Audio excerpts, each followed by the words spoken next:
But then on the back nine, we were like, oh, Rory's going to come back and hunt us down and take our Wyndham ticket from us. And then he went and did what he did on that 17th hole. Like, he went sand trap, sand trap, sand trap. Yeah. He, it was, well, first of all, it was somewhat surprising that Rory was able to get there, especially with how poorly he played last week.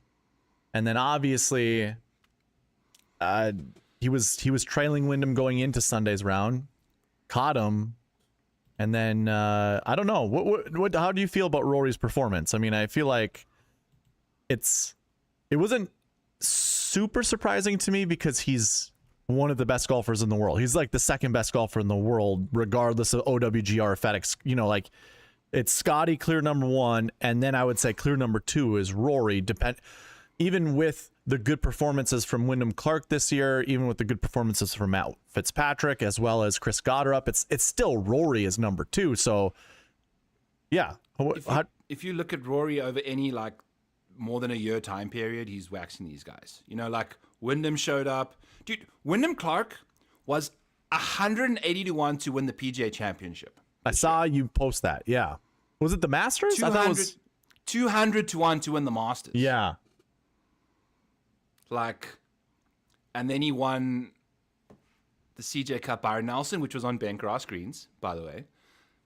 And boom, boom, boom. You know, here we are with him now with his third. Is he the golfer of the year?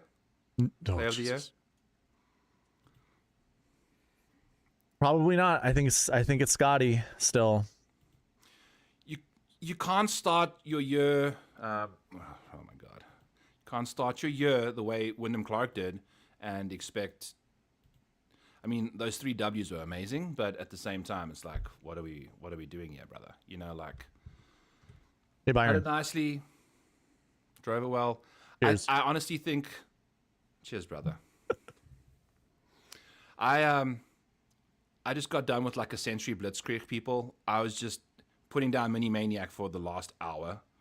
So like I've got this headphone in here, but it's a distant voice in the distance there because I'm still hearing just going crazy. So cheers. Some self-soothing, yeah, myself. Oh. Just straight whiskey, buddy. Whew. Straight whiskey. It's like caramel flavored, so it's like Yum. 60 proof or whatever it is. So it's not too crazy. Good for sipping on a show like this. Hell yeah. But in classic Linda Q fashion, I hit a Wyndham Clark outright today and still landed up losing money because I was in the money in one and done. And I've been in the money pretty much from the Cognizant Classic. You know, the moment we hit the East Coast, I've been in the money at the Cog with Shane Lowry. And then 10% of the Mayo one and done population decided to hit Wyndham Clark. And I went from 690th to 900th with Xander. Xander made a 7 on a par 3 today. He chipped one in the water. He chipped one into the water. Like he dropped his third ball and then chipped it again. So tough scenes for Xander. Hey, this tournament showed a lot of shots that us, you know, amateurs end up hitting. When Gary Woodland topped his drive, I was like, oh my God, it's just whispering sweet nothings. Just for all those people out there, Gary Woodland, if you didn't watch it, he topped a driver. I mean, my mom could have hit a ball further than that. There's no shade I'm putting on my mom. It's just, you know, she doesn't golf all the time, but she can smack the ball. Even her top would have went further than Gary Woodland's top. Yeah, but it went just far enough that it went in the water, right? Was it on hole 9? No. That he... I don't think he went in the water. There was no water where his tee shot went. Oh, it didn't. Okay, so he just whipped it up there. Yeah, just look for... Which one was it? Look for some negative strokes gained off the tee. I thought it was this guy, but I must be wrong. Yeah, he hit 96 yards. Yeah. Oh. Well, I don't think... That wasn't a water ball, was it? I can't remember. I'm going to look it up. I don't know. You can riff. I'll look it up. Okay. Yeah. No. So, I mean, he did... Well, also, shout out Patrick Cantley, people. Out here, top of the leaderboard, could not putt. He's the only one inside the top 10, we lost a stroke putting. You know, Gary Woodland next, but a full stroke behind Patrick Cantley in the loser situation there. So you're right, buddy. He hit in the water. Yeah. Here, look at this. I don't know if you want to pull my screen up. I don't. This water hazard, Byron. Are you looking at this water hazard when you're hitting a golf ball from the tees? Well, no. You're not even thinking about that, right? No. And it like ramped over one of the tee boxes. You know, Yeah. like if we just played off the tee boxes that were meant for us and no other tee boxes existed, that ball likely gets caught up in the rough beforehand. It was like careening over the tee boxes and then it landed up in the juice. You almost made a grade 5, but Yeah. missed it. So, also, like, this was the week of the don't overreact to small sample sizes. Correct. Because Rory McIlroy, the only problem was with Rory, everyone didn't overreact. They all Right. knew, like, okay, Yeah. golf course like this, he just hates Memphis, man. He's got nothing yeah. against Memphis, but fuck you guys. You know, like, I don't know what his deal is. He just does not play well there. He doesn't vibe. But Yeah, no kidding. He's good You're to right. go. Shot shape? No, I think that heavy's more right to left than anything at Memphis. I don't get it.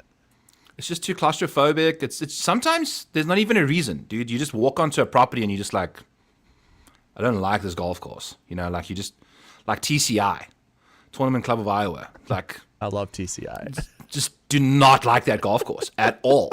And I've never played well there, and I go and spend $55 every time to go and play that golf course, and just waste my money and my happiness. But Gary, last week, his heart medication or his PTSD medication had a reaction with the heat in Memphis, and his heart rate was like through the roof or whatever. That's Like crazy. he finished like almost dead last week, and then now he's just all of a sudden you just switch one course around and boom, Gary Woodland T4, and that was with a really bad round 3, and then he's been really impressive, like kind of under the gun, apart from topping a driver, you know, like outside of that, it was pretty good. Shout out Colin Morikawa as well. Yeah, he was in your lineup, wasn't he? In your one against Tambo? No, I didn't have the balls to put him in like my safety lineup against Tambo. But because, I mean, look at Jesus, dude. He made 4 holes. He played 5 over par and still shot a 68. Yeah. Like that's so good. That is just, these guys are just in another world, man. But again, like you don't usually see Colin Morikawa just dunk one into the water from like 220 short. You know, like he's not quite himself, but you know, made a couple eagles, did his thing. It was good to see it. Obviously, I did not play the each way on him there, but it would have been ripped to shreds anyway. Yeah, crazy to see. I mean, Michael Brennan, 7th week, I think, in a row. He just came through. So I had a T10 feeling- for him. You remember, I think I mentioned this last week, but I was like, the winner of the Wyndham Championship usually plays that FedEx St. Jude really well. Yeah. This week I was thinking, because he didn't play the St. Jude well, like he played really poorly at the St. Jude, and again, I'm talking about Michael Brennan. Brennan. Okay, sorry, yeah. I felt really good about him this week. The crappy thing is I didn't put him in any good lineups. Like that's just the shitty thing about DFS, is especially when you shotgun your lineups like me and I'm just spraying ownership all over the place. I just didn't have him in any good ones. I did get one thing right, and I think everyone got this right. Don't play Scotty Scheffler at $14,400. He was never going to pay off his price tag regardless, but then come to find out he's got hand, foot, and mouth. Like, what the hell?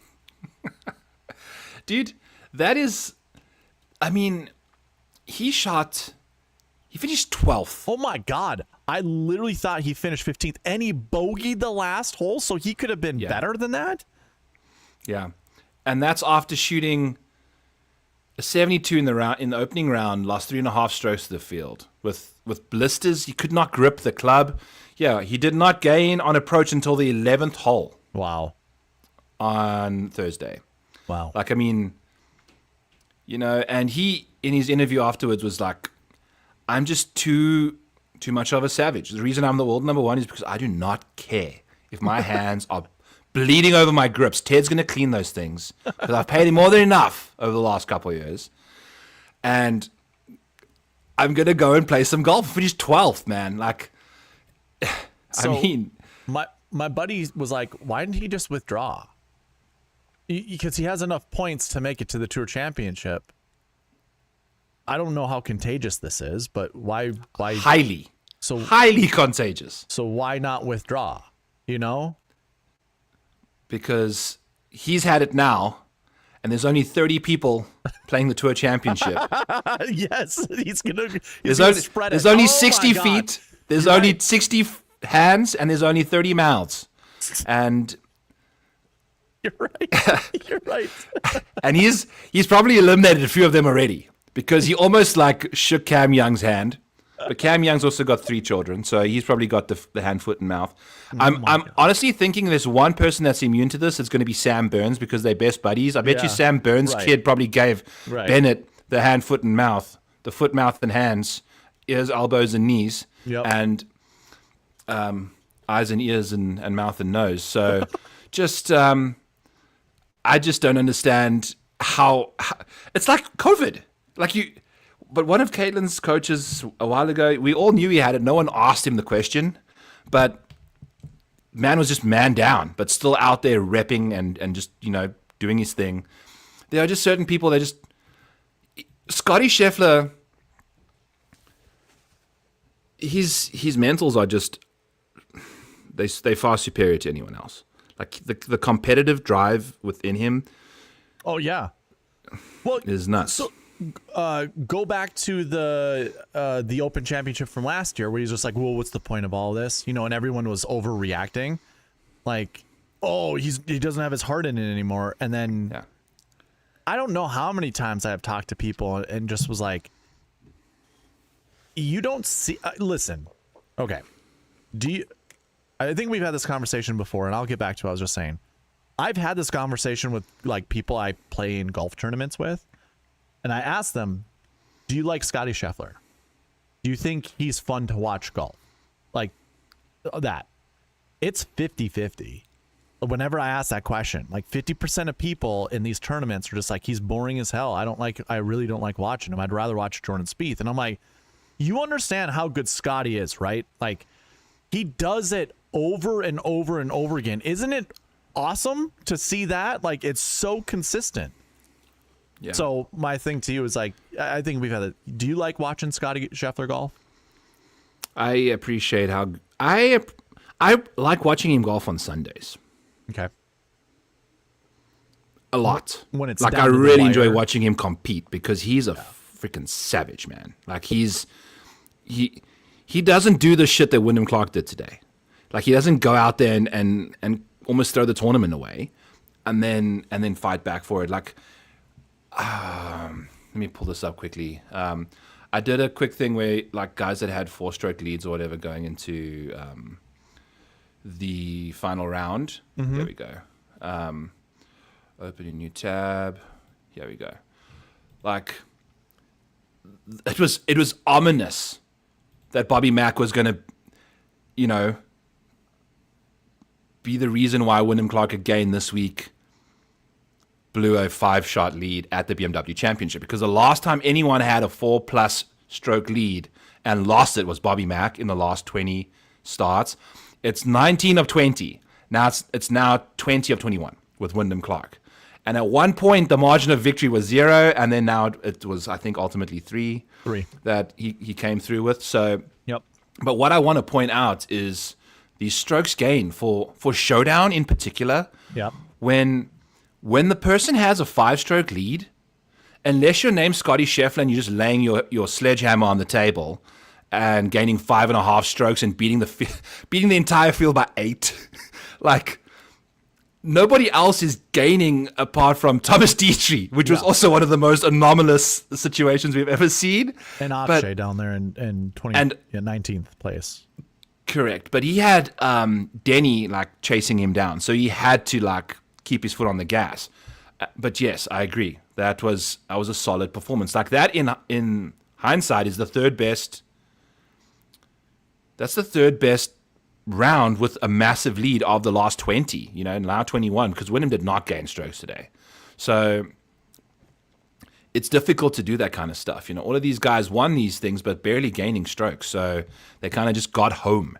And I thought that was quite interesting to note. So when you're doing showdown, that's typically how I kind of roll on a Sunday. You don't really have to fade that many people. You can just fade the leader because he's going to try win the tournament. He's not going to try and go and do what he does unless his name's Scotty Scheffler. So speaking of Akshay, there he is. He's dead last in odds this week for the Tour Championship.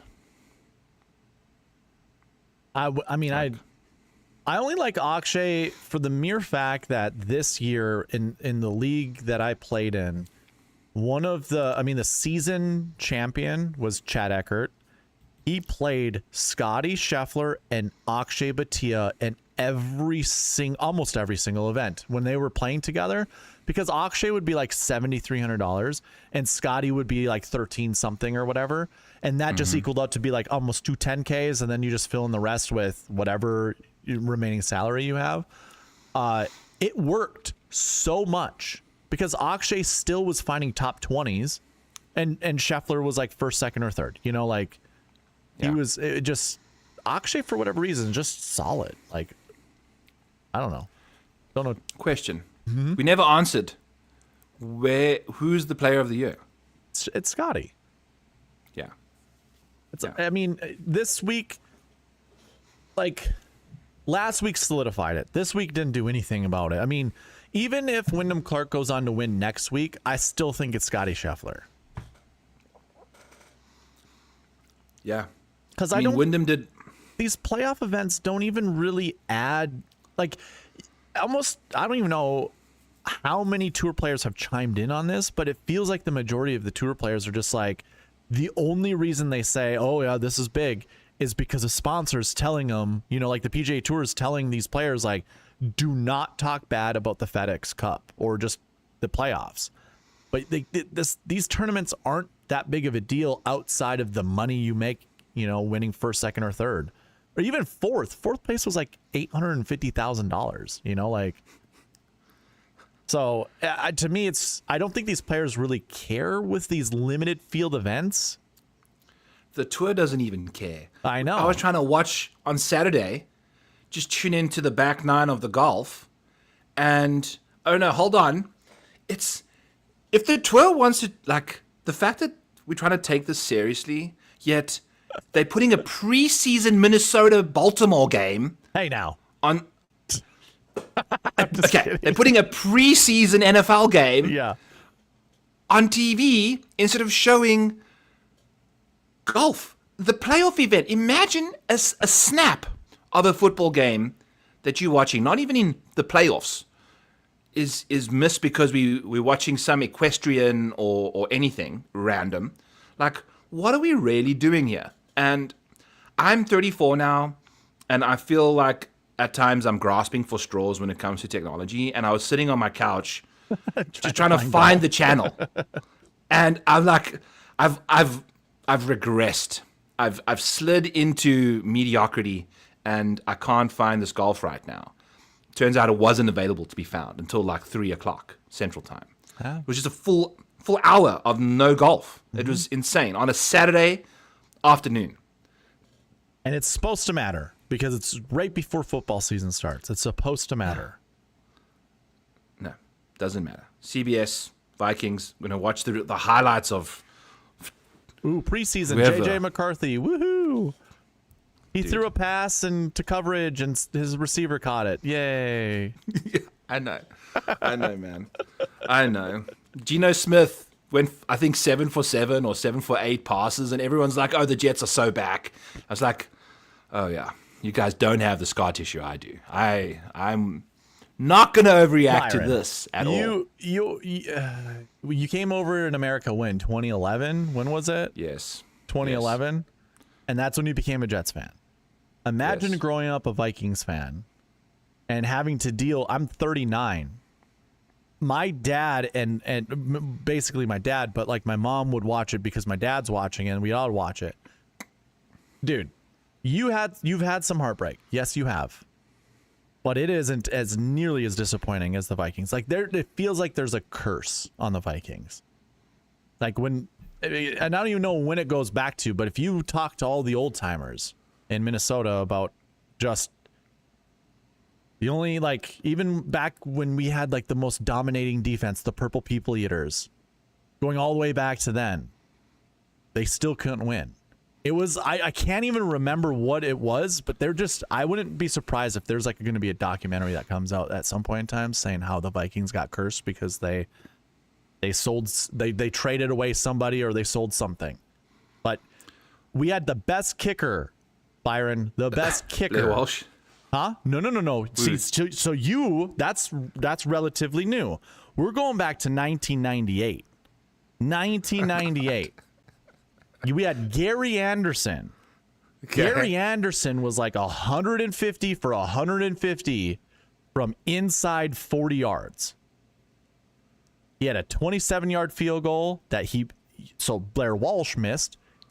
Gary Anderson was the first kicker to do that and miss it. And that was the NFC Championship game against the Atlanta Falcons.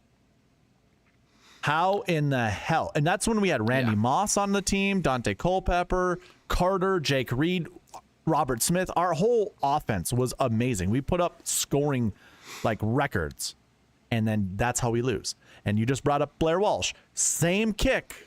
Same thing. It is. But Dabo, you're referencing playoff losses and stuff. Yes. Jets haven't You really mentioned gotten there. Do you know when last the Jets made it to the playoffs? Was it 2011?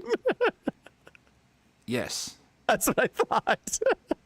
So my entire existence has been... Buddy, you had an opportunity to jump off that bandwagon a long time ago. I'm not a bandwagon guy.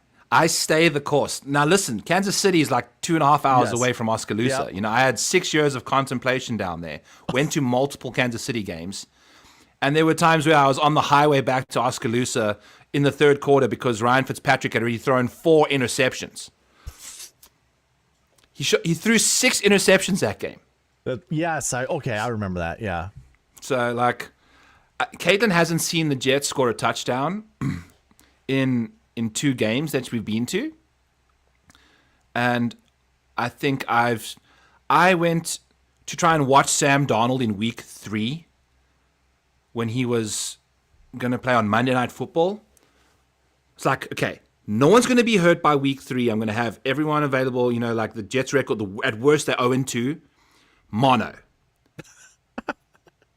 I'd bought the tickets and everything. I fly out there. I watch Trevor Siemian get his ankle broken by Myles Garrett, and then had to watch, I don't even know, some third-string Jets quarterback who I perpetually kept watching. So anyway, no one came here to listen to us bitch about all this stuff. But shout out to Scotty Scheffler on Player of the Year. Hold on now. Hold on. And someone in my chat was like, fun fact, Gary Anderson is 3rd all-time total points scored in the NFL. 3rd all time.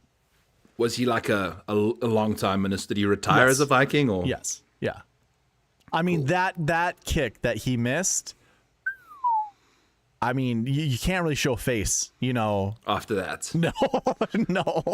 It's a self-retirement. Who's the golfer that equates to that? To Gary Anderson? Ooh, good question. I don't know if there's anybody current that I feel. I bet you there is, though, right? There has to be. Some guy who has to be like Tommy Fleetwood.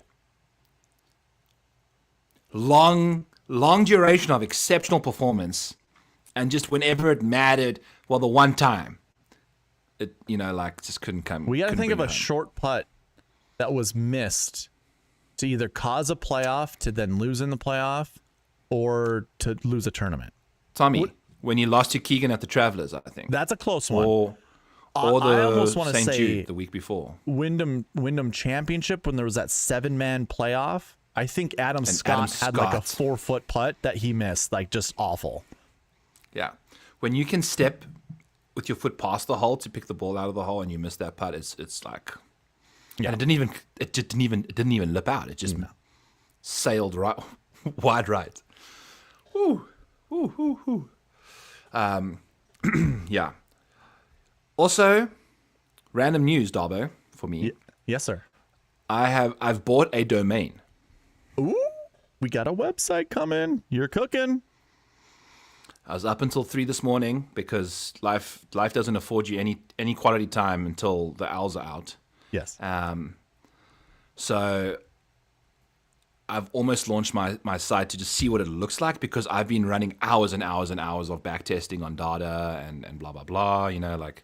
So it's gonna be fun. I'm gonna launch it for. You want to share the domain name or the domain name or? Sure. Yeah. Modelmaniac.tools.com. Cool. Very cool. No, the modelmaniac.com. That's taken. I think it wanted like $1,200 for me to buy it, and I was like, yeah, you can keep. And that was registered in 2023. Oh, so some fucker out there is hot, because it doesn't even exist. You type in the modelmaniac.com, there's nothing. He's just got it, and so I'm going to ultimately reach out and see. But someone sent me a YouTube thing of Charlie Hull, I think it was, or somebody creating the Sweet Spot YouTube. Yeah, Sweet Spot YouTube. I told you.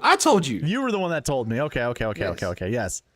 Like, damn it. I mean, how copyright rules, how copyright things work is we can go back to 2019 and see when I launched this channel, and it's like, it's been my brand the entire time. Like, you can't, sure, I haven't copywritten it myself, but you're not going to go back and be able to beat me. Like, but she's not DFS. She's just hot.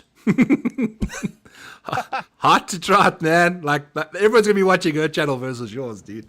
Like, okay, relax, even Byron. me, relax. even me, as a married man, Charlie Hull. No, right. But anyway, is that our should we pull up the odds recap board? Right there? Yeah, there we go. Hot to trot, Charlie Hull. modelmaniactools.com. That's awesome. With AI and stuff now, and coding, and you just prompt it to kind of do what you want. I've like micro model stuff. It's gonna be like next level, next level, because that's awesome, dude. There's so much more like granular stuff you can do on the front end, and from like my betting to win $100 type stuff, like that betting side of the tools is gonna be so sick. It's gonna basically have like it's gonna be, and it's all gonna be mobile friendly. It's catered to mobile devices. So, and the prompts I've told Claude and ChatGPT is, I need my dad to be able to function on this website. User friendly. But at the same time, I need to be able to use it as well. So there's like 2 clicks away is where I will live within certain data sets, and then my dad will just scroll. Yeah. It's all high level stuff for him. That's smart. And then if you want to click and see a bit more information, it's going to be underneath there. And then, so I don't even really know what that looks like yet, because I spent like 2 hours trying to connect a Discord to a website today, and passcode keys and authenticators, and I wanted to just blow my balls off, because it's just stupid building stuff, a website is way more challenging than I think people understand and realize. Like, when I was building mine, I'm like, yeah, I'm gonna get this up and running soon, and I literally thought I had that final step complete. Nope, there's another one after that, and then there's another one, and then another one, and another one. It's like, okay, well, now I look stupid because I keep telling you guys it's here, it's here, and then it's not. So, hey man, that's cool. That's exciting. Building a website's fun, and then once it's built, all you got to do is just, it's maintenance mode, and because I'll circle back to this, because I used to be so good at placements and so good at matchups when I first got into the space, because I would wait for FanDuel to drop their odds, and I knew exactly who I wanted to bet, and I could see lines that were off right away. I was waiting for them to happen, and I got in there and got out. I wasn't doing anything. I wasn't providing information to anyone. I wasn't doing shows. I didn't have a child, I had all this spare time and zero responsibility.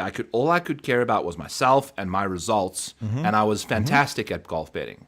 Now I'm providing tools. Now my whole Monday morning is fucking CSVs from here, APIs from there, like sucking in databases, refreshing pivot tables, uploading, enough of that nonsense. Enough. After a Thursday round, after a Friday round, after a Saturday round, your boy has to sit behind a computer for 15 to 20 minutes to pump out the round model for Showdown after every round. Enough of that. I want to be able to just use my tool like everybody else and use it from the very get-go. Versus because by the time I want to start using it, I'm like, I'm so exhausted of just looking at this thing. Right. And it's like now after each round, it's going to have, I'm hoping to pull in the data golf strokes gain stuff so that it's just, you can just see what's happening. Do they do that by round, or is that just by? Okay. Yeah. So you can connect an API by round to your. Yeah. Okay. I haven't looked into it. Maybe I'll talk to you off stream about it because I'd like to do round by round stuff too. To what you just said, every day you got to actually sit in front of a computer and update that stuff. My weekends are just busy. I just don't care to sit at a computer. It's almost like a rule of mine. I don't like to sit at a computer on the weekend. I want to go around doing things and having fun and decompressing from the week that I just had of putting everything together. So yeah, dude, I hear you. That is kind of the struggle of being a spreadsheeter and a database, manager, basically. A spreadsheeter. Yeah, you're a spreadsheeter, buddy. Spreadsheeter. Oh man. That's what I freak in the streets and that's what I call you behind your back. Yeah. A spreadsheeter? He's a spreadsheeter. You're such a cheater. Yeah, you cheater. Oh, God. You cheater. Anyway, here's a Tour Championship odds board. Scotty Scheffler. Oh, God. 3-1 at Eastlake. He can't be $14,000 again, right? Can't be. I know. I'm just. I know how odds work, and I know as we've been doing this. But I swear to God, Byron, there has to be a mathematical equation as to what the maximum. I don't even care about odds, but what the maximum price to have a golfer on DraftKings. There has to be a mathematical equation, and I think. Swear to God, it is not $14,000 and above. I think the equation involves ownership. And until the 20% plus people, what was Scotty this week? 20? In a 50-man field? Let me look. I have it. Just wait. You are not going to get his price reduced if he's $14,000 and a quarter of the field, a fifth of the field is still playing Scotty Scheffler. 27%. A quarter of the field is still playing Scotty Scheffler. Right. Obviously, a quarter of the population think his price is fair. I guess if it's an ownership game, okay, sure, fine, whatever. But and I'm not even talking from a game theory perspective. It's just people are still clicking his name, like a quarter of the field. Because they don't know. This is the point, and this is nobody. I don't think anyone has been able to create the science or the math behind why it is absolutely asinine to play someone $14,000 and above. I have my tools that show you when he's over $13,000, he is in 10% of the winning lineups. Meaning, if you fade Scotty every time he's over $13,000, you're going to win more money if you pick the right, the best golfer that comes after him or whatever. But you're going to win more money 90% of the time than if you play Scotty Scheffler. There has to be some kind of, someone has to figure that out. And I don't think a lot of people really talk about that. Some people almost do the game theory on the opposite end where they're like, well, no one's going to play him at 14,400. So game theory wise, this is a wonderful play. Just no. There is a mathematical equation that says even if he wins and he wins by, say, 5 strokes, or what he did at the FedEx St. Jude. He almost wasn't in the winning lineup, and he won by 8 strokes. So it's like, when you get to a certain threshold of price, there's just absolutely no reason to play him. And it's like, why don't I don't really care what the public does with Scotty. To me, it's more of a DraftKings thing. It's almost like it's almost like they're screwing us over by making him more expensive, because you can't. I want to own him and win money playing him. Okay. That's what I want to do. But don't you said to yourself, 90% of the time when he's these kind of prices, you're better off not playing him. That's why Bet him. Right, but I play him at like 10% because I know those are the odds of having a good lineup with him. So like this last week, I put 10 lineups together with Scotty in them, and I built like 97 more lineups afterwards that did not have Scotty in them, and I still didn't win any money because I didn't have the right selection of players. Just further saying, there is still absolutely no reason to play Scotty Scheffler. And if he is $14,000, there still is no reason to play Scotty Scheffler. What is he? Let's jump around a bit here. Go ADDHD mode. What has he been on your site there in these Tour Championships last year? He was 13,900. And he just won the BMW Championship. The week before. Yep. So yeah, last week, the week before, he'd won the BMW. He just finished 8th first, 3rd first, and he was 13.9. So I would probably imagine 14 is right. It's gonna be like 14.2, I imagine. Over under $14,000. Yeah. That's the I'm gonna continue bad mouthing DraftKings until they actually fix this for me. Just for me. I just want to be a spoiled, entitled little baby about this. Just change it for me. I know. I'm in trouble because I retweeted Jim Cummings, by the way. Shout out Jim Cummings. Good God. He actually he came over and subscribed to my channel. So, Jim, thank you, sir. Yeah. No, dude. Like, he had himself an absolute day. Look at this freaking... where are you, Jimbo? Good Lord. I retweeted him. I'm somewhere. I guess I can find him. You also I have need to share your up. screen whenever you get there. Oh, okay. That's even better then. I'm not that embarrassed about it now. Yeah, last year, Scotty Scheffler was not in the GPP winning lineup. He was not in the optimal lineup, and he was not in the sweet spot optimal. 13.9 is too expensive. And he finished 4th? Was that what I just saw? He finished 4th. Yeah, that's ridiculous. Here's Jim's ticket. Look at this thing. He turned $10 into $2,500 with a Gary Woodland end of round leader and Wyndham Clark winner. Hot damn. And Gary Woodland bogeyed 18 to get split with Wyndham Clark as the first round leader. So this could have been a $10 into 12.5 grand if Gary just doesn't bogey. Holy. Yeah. This is nuts. This is nuts. So, but he said criminal stuff from DK chopping this. It's the math. Like, this is just how it goes. This is the world we live in when it comes to you can only be so successful. You can only be so successful, like, it's not criminal. It's the math. It's the math. They sponsor the show. Criminals don't sponsor my shows. So, no, I'm joking. This one is not. I can talk crap about them. Yeah, potentially not. Whatever. Moving along. So, yeah, let's get back to what we were chatting about on yours, because 13.9, I think. I was just looking. So in 2024, obviously he's not the Scotty he is today, but he was 12,200, and he was in each of the 3 lineups I keep track of. These 3 lineups are going to win you tens of thousands, hundreds of thousands of dollars if you play them in the contest that can make you that money. 2023, we had a $12,500 golfer, but he won. Victor Hovland winning, And I don't know if this is starting strokes. I'm imagining, because 5K range. So there were starting strokes in 2023. So that's the other thing to, I guess, mention during this preview section, is that there are no starting strokes. So you could ignore anything that's like beyond, or 2023 and beyond. So 2024, 2025, those were without starting strokes. So everybody started at even par before they teed off on one. The starting strokes mean The first place guy started at minus 10 before he even teed off. Just throwing that out there.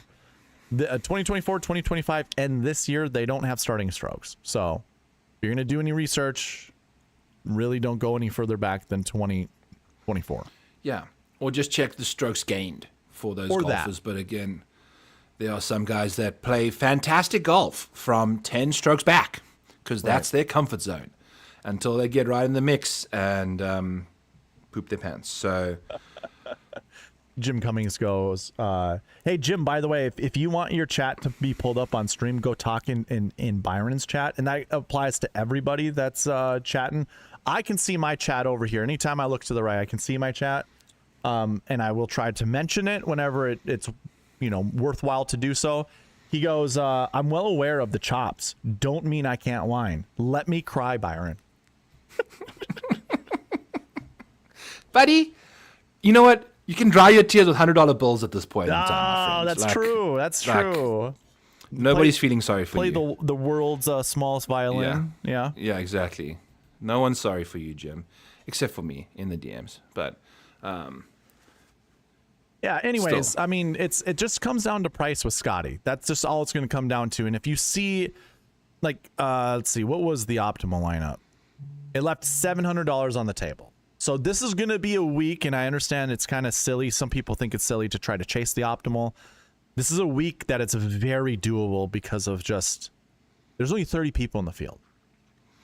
There's only so many lineups you can build. And that's really important to understand. There's only so many lineups you can build that if you're gonna win a GPP, you're gonna want to chase the perfect lineup. And it's that 10-9-8-7-7-6. This obviously just has one substitution, a $9,900 golfer instead of a $10,000 golfer, but it's pretty much 10-9-8-7-7-6. And it left $700 on the table. In 2024, it used up all $50,000 of the salary, Byron. People don't like to, use up all $50,000, but here you go. The perfect lineup in 2024. This was a 10-9-3-7s, but it was close to an 8K. There was a $7,900 golfer and a 6K. So I know I'm not going to play Scotty. I think I'm going to build 100 lineups like I typically do. I will put them in 3 or 4 lineups. Just 3 or 4. I don't think you can play them at these prices. No. Because you're going to have to then fall into that chalk world where Sepp Straka, which can drive me. This is what irritates me the most, especially when you have to go and talk about someone. Because then Sepp Straka's $6,100 or whatever going into the week. He has one incredible round on Sunday. And the entire world is like, you know what? Sepp Straka and Scotty Scheffler are going to like every single lineup together because of one round. And then he still played well. You know, like he sucked on the first day and he's kind of like, I don't know where he landed finishing this week, but 30 at one point he was something like that. He was 30th, 33rd or something, somewhere in there. And if you take away that first round, it's probably a top 20, to be honest with you, for a 6K option. Yes, you know, so he still came through pretty good. It's just insane. So let's check it out, Jadabo. Tell the people real quick. I need to go grab more Coors Lights. Get yourself some beers. I got another pounder here waiting to go, buddy. Brother. Tell the people about the lead-in stats. The lead-in stats. Okay. Obviously, Byron and I go over the lead-in stats every single week because this is a great place to start. These are the stats leading into the event. We obviously do all of our research every single week, looking at lead-in data for the golfers in the field. But nobody actually looks at lead-in stats of historical historical years, tournaments, whatever. So that was quick. You guys got a fridge right next to you? Yeah. There my bar area now. Oh, you even got a little playpen right there. Is that Piper's? Yeah, that's what you call a pack and play, my friend. Pack and play. So, yeah. This is, and then right over here is the bicycle. Oh my God, dude! I love it. Yeah. You got your little man corner. That's awesome. Yeah, I know. I spend a lot of time here. Much cooler than the other house. Oh my god, dude! That there's a bed over here to the right hand side that I like. Anytime there's a thunderstorm, Ernie like comes down into the basement here, and I'm like, "Let's go, Ernie," because I love sleeping in basements. Yeah, It's just like it's great. Yeah. It's the best. It's the best place. So, all right, I did my lead in stats thing. I'm sure you heard. I was listening. Do we even go back further than 2024? I guess we could for strokes gained stats. Sure. I think there is a course history element here. I'd like to make a distinction here too. Looking at strokes gained data isn't going to help you build better DFS lineups. I'm sorry. Looking at strokes gained data from 2023 to 2018 isn't going to help you out with building fantasy lineups, whether it's DraftKings or FanDuel. You can try to guess, but the pricing is so messed up. Like here, I'll go to 2023 and go from top to bottom, and you can see the price tags. Like that, it's actually pretty mild. Like we've seen $15,000 price tags before, but 13.4, 13, 12.5, 11.6. Like it's pretty. There's a lot of 10Ks, and then it goes straight down into the 5K range.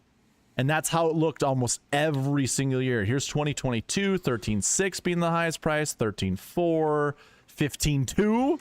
DJ. They're trying to really figure it out. This is where they knew they messed up. Like, okay, 15.2 is ridiculous. DJ getting first place did not pay off his salary. Just throwing that out there. So we know 15,000 is too much. But so for fantasy purposes, going back from 2023 backwards, looking at strokes gain data is only going to help you find the winner, I think. Or if you're doing betting, like you or all the other bettors, that's where you look at the strokes gain data. I think it's absolutely irrelevant looking for DFS lineups. So I don't know how you feel about that. That's just my 2 cents on it. Yeah, I'm cool just looking at the last 2 years pretty hard and figuring out how we want to go from there. Well, because that's the most relevant. The beautiful thing, Byron, is we only have 30 golfers. So we can look at all 30 golfers of 2025, 2024, look at lead-in data, best approach guys, best off the tee guys, all that good stuff, and then go from there. Let's go. Okay. Let's do it. Let's dream. Let's dream big, like Jim Cummings. All right. What I'm going to do first is just go finish top to bottom. Tommy obviously won last year. He had great recent form coming in. Well, here's the most interesting thing. And this is something you were about to talk about Patrick Cantlay for the BMW Championship. I saw it. You hovered on his name, but then we got into a different topic. We were talking about other golfers. Probably Scotty Scheffler. He was in my lineup versus Tambo, though. I saw that, dude. That was, and when I was building lineups on my stream, was like, this feels like a really good week for Patrick Cantlay. Just for whatever reason, he shows up in these. He's a guy that cares about the money. For these players. He is corporate. He's a corporate shill. Yeah, he just needs to get here, and he gets here all the time. He does. You don't even remember what the hell he did during the season, but he gets here. Well, I do. I do remember what he did this season. I know you do. not a lot of top fives. But I part of the website, Darbo, is going to be top finish percentage in the field. So how often do you finish inside the top 10% of the field? I love that. Versus top 10. Because at least for next year, right, we're going to have the same. When is the track system coming into through? It's 2028, right? Yeah, 2028. So next year we're having the same bullshit again. Yep. Yeah, right. With signature events and whatever. So how do you go about betting? How do you go about projecting a person's top ceiling performances when you've got 120 man fields, you've got 132 man, you've got 162 man fields, you've got 70 man fields. They're all playing in various events. How do you calibrate a golfer's like top 20 relevancy? You know, like I think maybe creating like a percentile finish for that golfer is maybe the better way to go about it. And that will be part of modelmaniactools.com. So like, you know, these kind of things is easy to implement now with just a couple prompts. So we're going to see, it could completely be misleading and stuff. And all of that. It's but just data that you're not seeing anywhere else. That's what's exciting me about what you're bringing on. I'm not gonna. Well, I don't think I'm gonna do that exact same on this page here, Byron, and also I think on the cheat sheet I'm gonna add the different percentages of top 5, top 10, top 15, top 20, made cut, missed cut. Like as another button, you know, like how these buttons are here. There'll be another one right here just to say like placement percentage or something like that. And then you'll see like top 5, top 10, like I was just saying, that'll be their lead-in data. So you'll see what their lead-in data was of, you know, what their finishes were essentially. Yeah. Was that his first, like Patrick Hanley, I don't know when last he finished second. Right. It's a new feeling, man. Like even Wyndham Clark, like winning golf tournaments. He's won 2 US Opens. He's won twice this year. He was out there the first 12 holes playing like a buffoon. You know, like a buffoon. Really, a buffoon, and just couldn't get it together. And then until he did, but ultimately Rory could have stepped on his throat, and he didn't either. Right. But that's neither here nor there. Anyway, so recent form looking highly predictive for some high finishes here. Let's do this because we only have 2 years to really look at when it comes to just what's relevant for fantasy lineups. We can look at other stuff for betting and stuff, however you want to. But like, here's your best recent form coming into this event. Obviously, you have the best golfers, but at the same time, here's a good chunk of golfers that were coming in with the best recent form that didn't even break the top 20. Yeah, I actually take that back. This is how you filter, how it's filtered, changed my perception of the information. Right. Yeah. And I mean, yeah, so you're still though, like, okay, so the 5th best golfer recent form wise coming in, the 6th best golfer coming in. That's it. It's basically those two guys outside of Scotty, but Scotty's not playable at 13,900, 96, 99. They were in the optimal lineup. These two golfers here, 5th and 6th best recent form golfers. But then you'd have to come down to Cam Young, which is what? 1, 2, 3, 4, 5, 6, 7, 8, 9, 10, 11, 12, 13. He's the 14th best recent form golfer. So it's 5, 6, 14th. Just think of that. There's 13 golfers, or I should say 11 golfers ahead of Cameron Young, had better recent form, I guess, outside of Tommy and Scotty. Or not Scotty, Tommy and Russell, sorry. Outside of those guys, had better recent form and were not in a winning lineup. We're not in a position that would have netted you enough points to win any money, like in your DFS lineups. Because again, it's only a 30-man field. You're building lineups out of these 30 golfers. So recent form-wise, at least in 2025, doesn't look that great. And then if I flip it,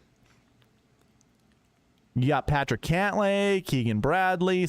You have more golfers that finish inside the top 10 than flipped the other way. That's so funny. That's so golf. Right. That's so golf.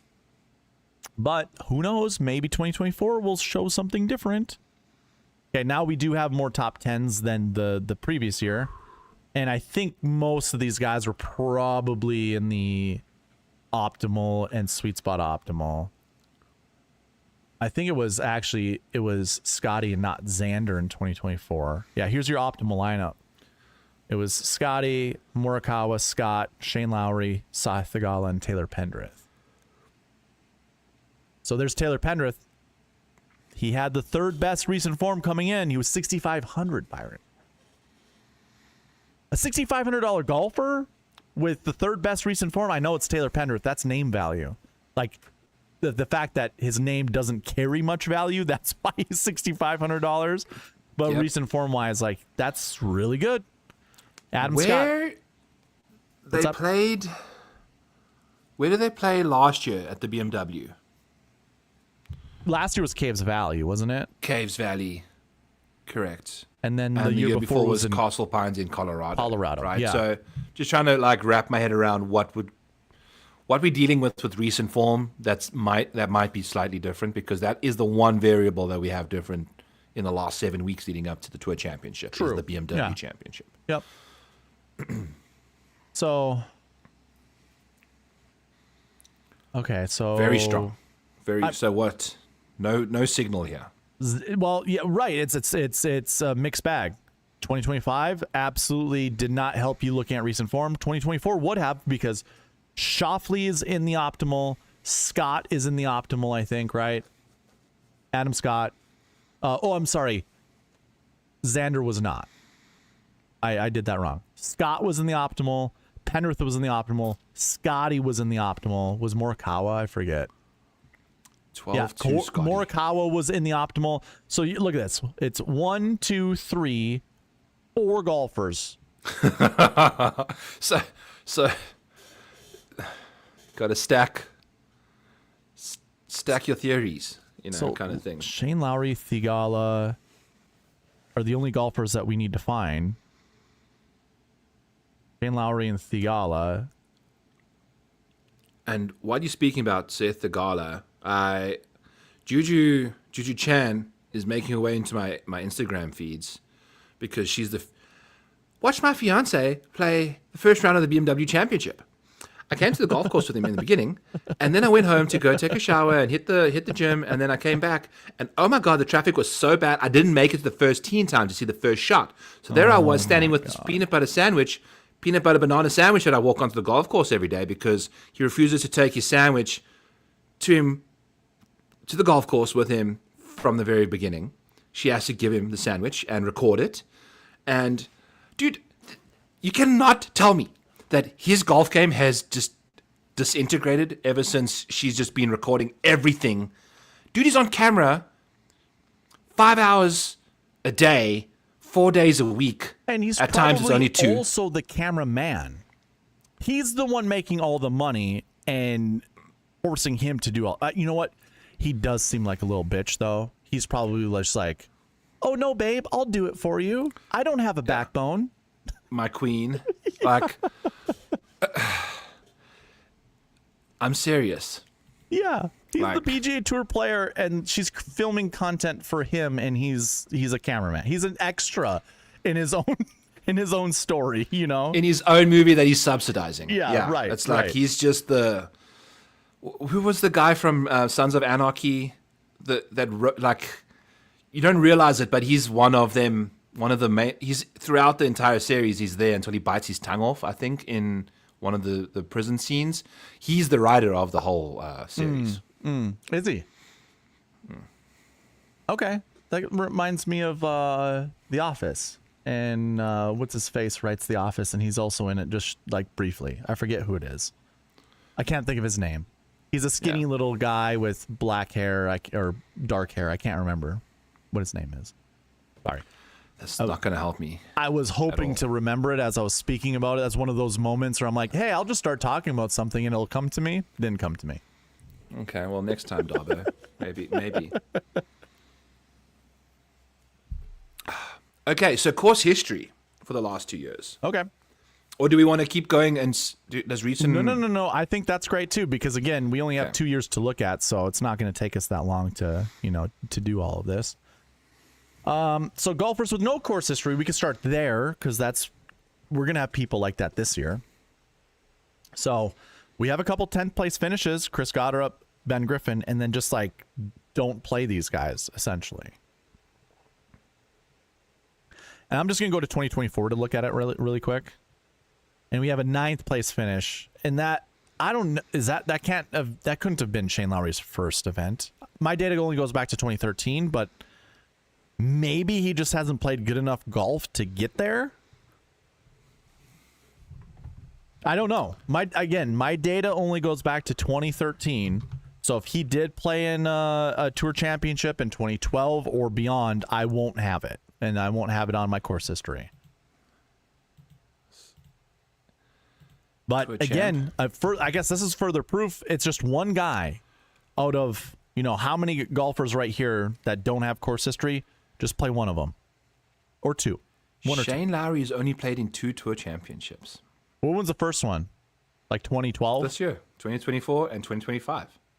Oh, okay. Oh, sure. Okay, 20. Okay, so that was his first one. Oh my god. And he had an open championship. He's not even signature event bound this year anymore. He's going to be Normieville. And he won the open championship in 2019. Yes. It was before COVID because he got to hold that claret jug for like, the championist golfer of the years. Yeah, for 2 years. So yeah. Interesting. Okay, so golfers with no course history kind of just avoid, it looks like. Yeah. I mean, Chris Goddard you could put a good lineup with him in it being $6,600. Yeah, and Ben Griffin long term was playing really good in 2025. Ben Griffin, Chris Goddard. Okay, hold on. Let me Before look at he got married 2025. with monkeys sitting on his shoulders and stuff. So, I mean, neither of those golfers were in a winning lineup.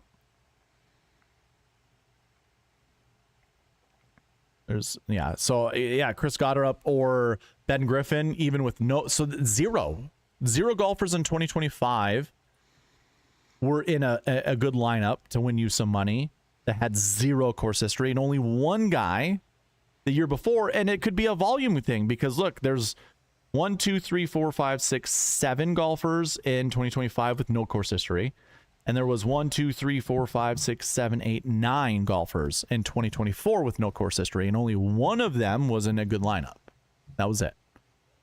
So maybe, first and foremost, just ignore golfers with zero course history, and we can go look that up right now, Byron. Let's go. 1, 2, 3, 4, 5, 6 golfers with no course history. So even less than we've seen in the last 2 years. Out of these golfers, who's your one guy, if you were to pick one, to be in a winning lineup at the end of the week? Alex Smalley. I like that too. Yeah. It's in his He was neck also of the in my woods. lineup that beat Tambo. Yeah, true. It's in the south east region. He's from North Carolina. I like that. And he just finished 18th again. Like he's going to be dirt cheap. He's going to be in the 6Ks again. He's dirt cheap and he's just solid. Mm-hmm. He's just solid. But he just showed up and finished second at the PGA Championship just because. He just felt like it. I think an honorable mention for me would be Ryan Gerard. Mostly because the Tour Championship doesn't require a lot of length. It requires a lot of accuracy. And Gerard is a pretty accurate dude. Yeah. And he's streaky as well. I mean, there's a 9th, there's an 8th there. Some of the better finishes out of that bunch of guys. Mm-hmm. That first place finish is all the reasons why Ryan Fox is playing badly right now. It's like right. he's still hungover because I'm sure he put Darbo. I recorded for the first time ever a thing on like Twitter where you can go and like I saw that actually record yourself in the thing. Yep. And I was doing it right before someone showed up to the house. I was just like, fuck it, let's do something. Yeah, like whatever. Yeah. Dude, Ryan Fox's feet. I know. That foot it's like more than 45 degrees. It's like 60 degrees pointing towards the target. Oh, yeah. And it just stays planted the whole time. Sick. Well, that was a really cool video they of say what the PGA if Tour you did. don't have very good ankle mobility, that you should flare it open regardless, because the whole moving your foot can cause what's the word I'm looking for? I mean, just inconsistencies. If you're moving your foot and it's not planted, you're not stable. So that little bit of like swaying that could happen, like either going towards the ball, away from the ball, it's going to cause inconsistencies in your golf swing. So yeah, I agree, dude. That was a very cool video. I didn't actually watch your take on it. I'd seen it before you did it, but on my drive home from the golf course today, I saw your face in front of a video I had already watched, and I was like, oh, you must be commenting on these guys' golf swings. Yeah. Okay, screw it. Here we go. Because this was a really cool video. It's the one without me. Like, look at this foot. It's Yep. Like if you cover the screen like this, like which way is this guy going? Where's he aiming? Like if you don't know where like the rest of his torso is. I mean, look at this. This is incredible. And this like bent arm over here. Yeah, I was just gonna say, I think you're gonna see with everyone's golf swing, Alex Fitzpatrick's is probably the most odd that isn't gonna show this, but watch their left shoulder, which is the shoulder you see on the screen. Yeah. Their left shoulder is behind the golf ball. Every one of these golfers on their backswing, you got to turn. And if you go start from the beginning, they basically start their head behind the golf ball to allow their shoulders to turn. Look at that head movement, though. This is like Waco Neiman. Like, and Chris got her up. I mean, dude, this chair, this is a folding chair. It's just like... Can you go all the way back to his starting position? It started a little earlier. You're going to have to pause it right now. So look at... This is one of those things with golfers' heads. You see he's almost looking at his right foot. Yeah, it's right there. That's how most golfers start their swing on tour. They have their head cocked to the side. That allows an easier turn and their head to stay still. That is the biggest thing. They're trying to keep their head still, but they're trying to get the biggest turn, and the only way to do that is to look in the corner of your eye at the golf ball as you're turning back behind it. Yeah. And he's particularly bad because his feet are you don't really see it here, but they are like aiming this way. Yeah. Like they are these two first swings are like incredibly unique. Mm-hmm. And then like just watch this left foot. If you put like a Fitbit just on his pinky toe, it's like he's gaining like 7 steps just in this backswing. It's like this. Look at him just again. plant. Like, look at that though. That is just monster power. That's strength. Just monster power, man. But look at that foot, just like jumping back like that, and then Scotty. It's a tamer Scotty swing. Yeah, that is a tame Scotty. I think he kind of loses it to Go the right. back to Scotty's swing, though. Here's what I admire about his swing. Watch his head this whole way. It doesn't really dip. It stays almost this, like he's getting taller right there. Did you see that? So it doesn't really move. Yeah. It goes back a little, but his height stays the same. Decky, watch him keep his head on the ball. Stop right there. Oh. Did you see that? He's got the best. His swing is my favorite of the bunch. Did you see that? So yeah. I've been telling amateurs when I give them lessons, you don't have to stare at the golf ball. So keep it. Yeah. So that look right there, his head will stay there as he's making impact with the ball. Yeah. I try to tell amateurs, you don't need to keep your head down, staring at the ball. But when he makes impact, his head is staring down. He's not moving his head open.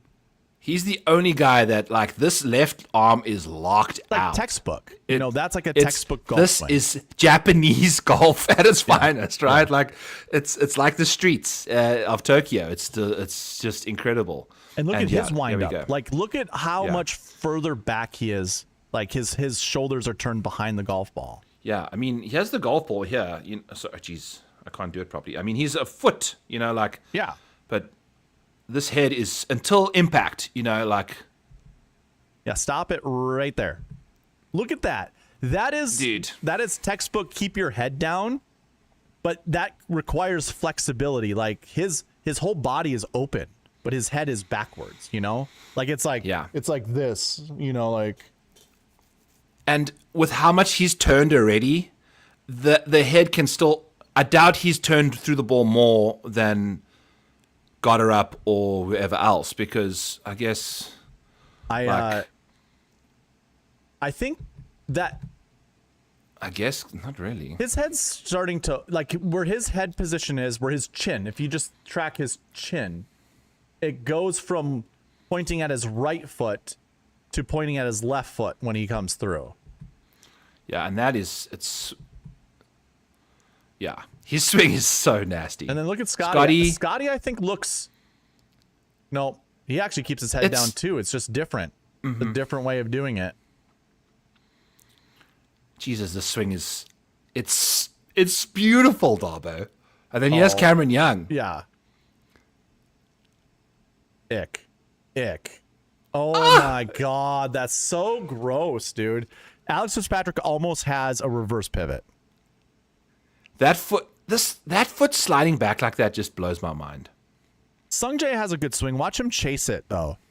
He chases his body. You see that? Yep. Mm-hmm. It goes back to Foxy. Yeah. Fun. I thought, we're allowed to do this on the show because this is like, and that was awesome. You know what? I was thinking about this too. I bet you and I would be better commentators of watching golf than the broadcast that has it out there already. Because we would go on these tangents and I get it, people want to watch golf, but it's way better than the stupid fucking conversations that they have. We'd be perfect for like PGA Tour Live. Give us a featured group. Agreed. And then while they're walking down the fairway, instead of manufacturing total bullshit, they're probably looking at the stats and like whatever, and then we'd be like breaking down golf swings and stuff, and it would be better than I mean, they do it too. They break down golf swings, but it's like, you get Craig Pucks, who's an Australian or whatever. He's doing it. It's fun listening to accents. Don't get me wrong. It's fun listening to accents.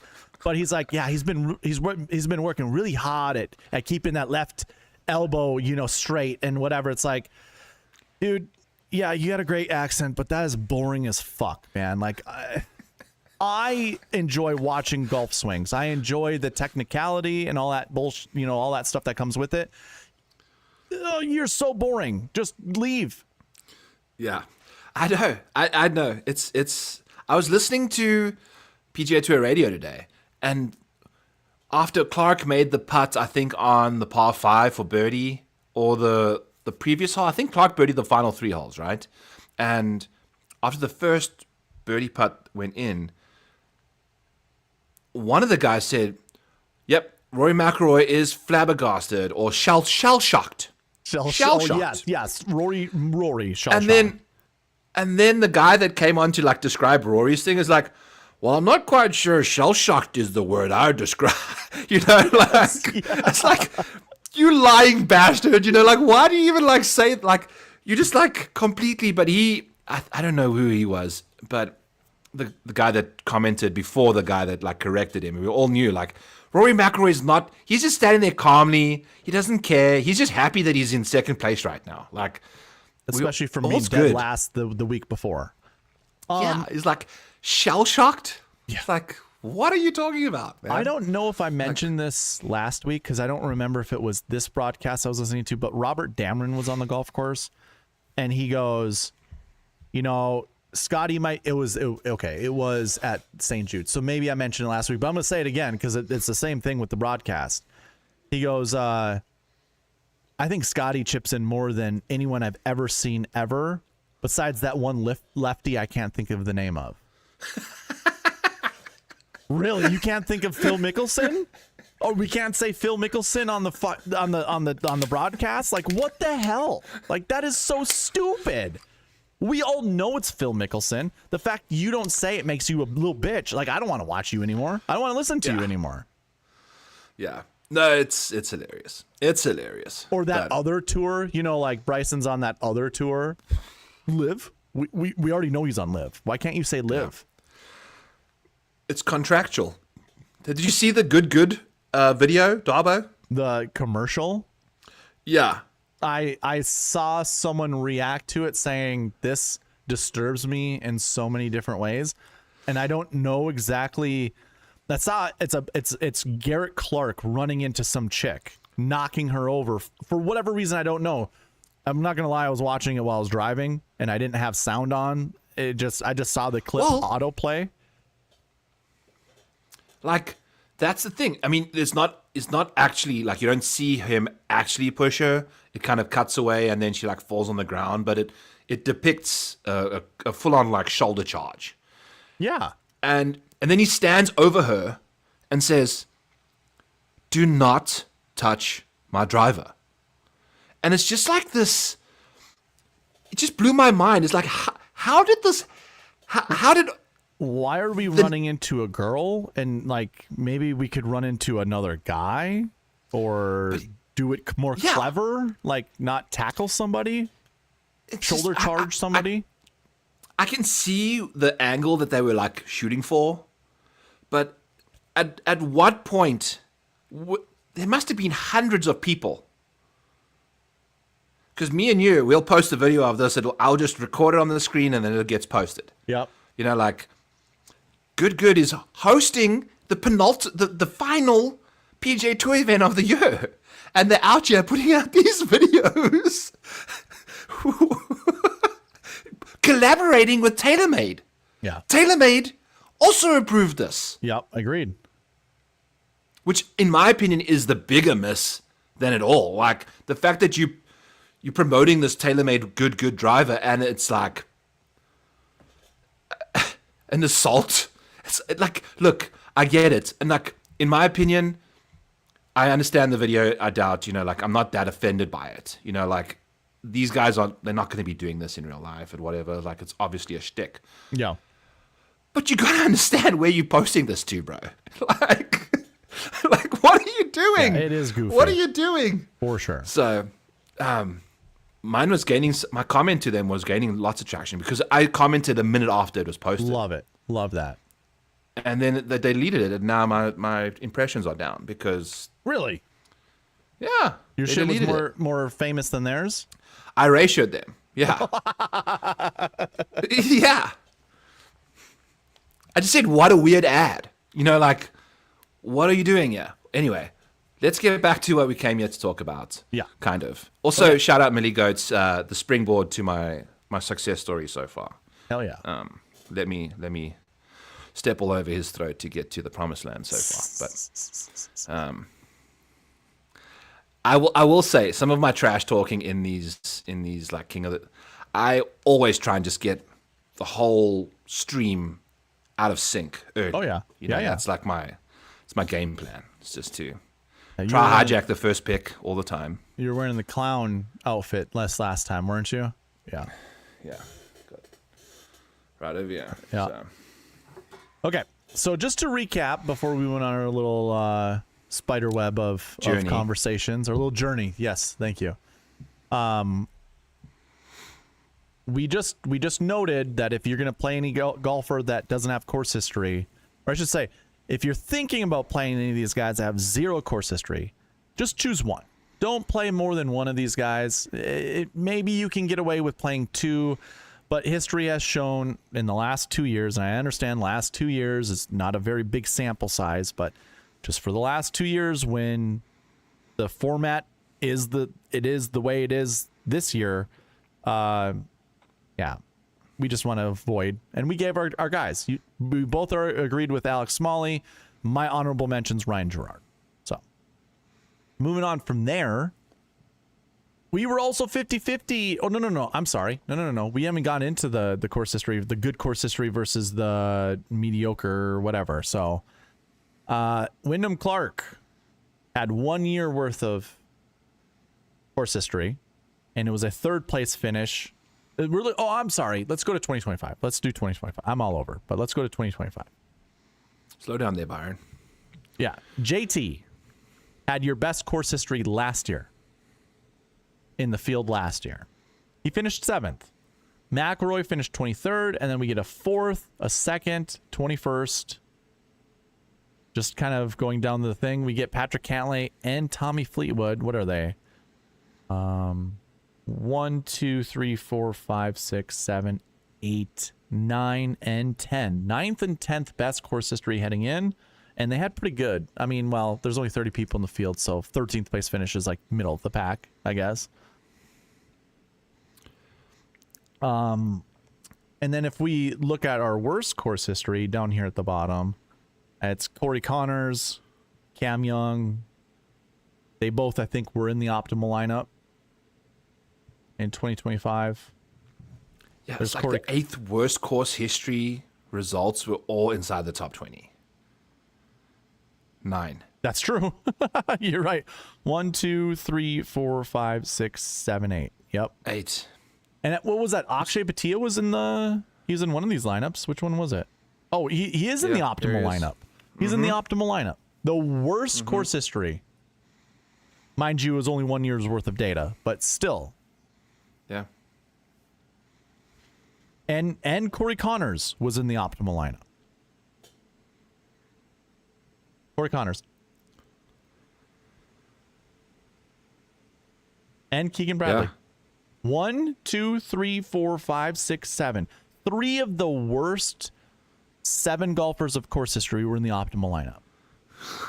So we can conclude that maybe it's a mixed bag, right? Because Russell Henley was he's in the optimal lineup, and he had the second best course history coming into this event. Yeah.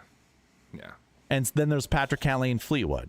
So it's like 1, 2, 3, 4, 5, 6, 7. So it's a dumbbell approach, Byron. Do me a favor and jump onto the course history tab. Oh, sure. For us. Yes, sir. Yeah, dumbbell. Bell curve. That's right. It's the people at the front and the people in the back. Just skip people in the middle. Outlier. Yeah. Outsiders. Did you read that book in high school? Pony Boy. I'll be right back, Byron. I have it downstairs. The book? Yeah. You want me to show you? Outsiders book. You want me to show you? I mean, might as well. I'll get it in another beer. Okay. Oh god, this shows off the rails too. But while we just vamping out, appreciate all of you guys watching. I posted this one to Twitter today as well, just because to get a couple more eyeballs on me and Darbo. We've just been doing our YouTube channels, but this is also going to the X feed, so we appreciate all of you. Feel free to drop in if you have any questions. Pop them in. Shout out Millie Goats, always in the chats and being amazing. Sam Burns still has not. I mean, we took him off the top rope there, and he's just been dead ever since, right? So just couldn't come home to roost. But he has Darbo back already with another. Hold on. The Outsiders. Incredible. Why do you have that book? One of my favorites, man. One of my favorites. Really? Yeah. Really? I used to How many times have you read it? I used to memorize the Robert Frost poem. Look at this. I fucking opened it up right to it. Yeah. Nature's first green is gold. Her heart is hue to hold. Her early leaf's a flower, but only so an hour. Then leaf subsides to leaf, so Eden sank to grief. So dawn goes down today, nothing gold can stay. My English teacher in 8th grade was the coolest fucking guy. He was 80 years old. Or 70. He was like 70 years old. He literally would be performative as he's talking. Because we would read it. So, like, if there was ever a moment where he was, like, beating someone up, he'd, like, throw a desk down or whatever and just, like, hit it with the yardstick. It was fucking awesome. Full-on Dead Poet Society. Just... Yes. Yeah, no, he was coolest. Mr. Liguri. That was his name. Mr. Liguri. So shout out to him. He passed away a while ago, but if his family's not going to watch us, never mind. But he is watching. He's watching, and he's turning heaven upside down right now as we are just rolling through it here. My English teacher, my entire high school career was Miss Dolman, and she was a Reginald. Just. Everything had to be on point. If you were 1 minute late to a class, you'd get written up. Like, there was no... You'd walk in and some kid threw another kid's shoe on the roof, and he had to go get a ladder to go climb on the roof to go get the shoe. We all saw it happening. She saw it happening. He finally comes in 5 minutes later, and he says, "Sorry, ma'am, had to go get my shoe off the roof." And she's like, "Oh, sorry, that's fine. Bring me your diary." Oh, okay. Bring me your diary still. You still love late. Got to sit in there. We had like some guy open his like space case, his like pencil bag, and a frog jumped out. Someone put like a frog in his thing, and he like swore in the class as his frog jumped out, and got it written up because the frog jumped out of his so face. Awesome. This is in South Africa? This is an all boys school that we wore uniforms to for 12 years. This is in South Africa though? I went there for 12. where did and you then I grow came up over again? right afterwards. That's Johannesburg, South Africa, Okay, Johannesburg. but Got it. in a town called Boksburg, which not far from Bezzy, obviously, not far from Ernie. Gotcha. Yeah, Bezzy, the guy who was hitting on your sister. Yeah, yeah. You wanted booby pictures. Can you send me a picture of your boobies? Can you show me? Shut, Davo, no. He was texting. Okay. He just hit it off But the you top know rope. that's what it sounded like in his head, right? Sorry, dude. Sorry. Good God. Let's share the screen again, yeah. All right. We found out course history doesn't matter, or barbell. Well, just for 2025. And what did you want to look at in the course history tab? Because you asked me to come here. I just before, like how many times did Russell Henley play here? Oh, I see. So here, I'll go course history top to bottom. So you can see JT minus 24. I mean, the guy, nothing worse than a 7th place finish. Here, let me just scroll over a little bit so it doesn't look so goofy. Yeah, McIlroy, 23rd is his absolute worst finish, and that was last year. And he was coming in with a 12th place finish heading into this event, and then ended up finishing 23rd. Scotty only has one 22nd place. Everything else is top 6, but that starting strokes, I forgot about that. Like so 2023 from this year backwards is all starting strokes. I don't think it goes all the way back to 2013. I don't remember when that was implemented. The starting strokes. I don't remember. I was too busy watching the Jets preseason games at the time. So I don't know. But if this is just curious to see like who's got tons of like rounds out here, Gotcha. versus who doesn't. And Sure. Yeah. No. I get it. That makes sense. But yeah, course history not that. Looking at it this way, it's not, I guess, super helpful to some extent. Yeah. Going to 2024, let's see if the dumbbell thing hits here as well, and it kind of looks like, oh no, we got some people in the middle. I'm gonna go to I want to see what the optimal lineup was here. It was Scotty, Morikawa, Adam Scott, Lowry, Thigala, Pendrith. So there's Scotty with obviously really good recent form. Henley's like the man, dude. Henley's not in the optimal lineup, but he finished 4th. Like that seems like it would be pretty good. Adam Scott was $7,900 and Henley $7,400 4th. Yeah. Well, who? Justin Thomas and Seth were ahead of him. So yeah, it would be, well, for the optimal it was Scheffler, Morikawa, Thigala, Adam Scott, Lowry, Pendrith. But it would have been Scott instead of Henley, because Scott finished 4th at $7,900 and he scored 115 points. So his 4th was better than Henley's 4th. Henley only scored 106 points. Yeah, that's what the site's going to be doing as well. It's like strokes gained versus like DK relevancy. It's like who's like an imposter on the leaderboard versus like a fantasy imposter. Like they're just some guys and Russell. Good God, I watched him make 2 bogeys in 12 holes and the rest were pars the other day. And I just want to like rip my eyeballs out because it's just like so Russell Henley at times, So really it's just Scotty and Henley that, and this is, Wyndham Clark has the best. So 1, 2, 3, 4, 5, 6, 7. So number 6 and number 7, best course history. They were in the optimal lineup. And then it was 8, 9, 10, 11, 12, 13, 14th is where Adam Scott is. He was in the optimal lineup. Colin Morikawa was in the optimal lineup. Thigala's right here. So if we scroll, Thigala has the worst course history. So Thigala was in the optimal lineup.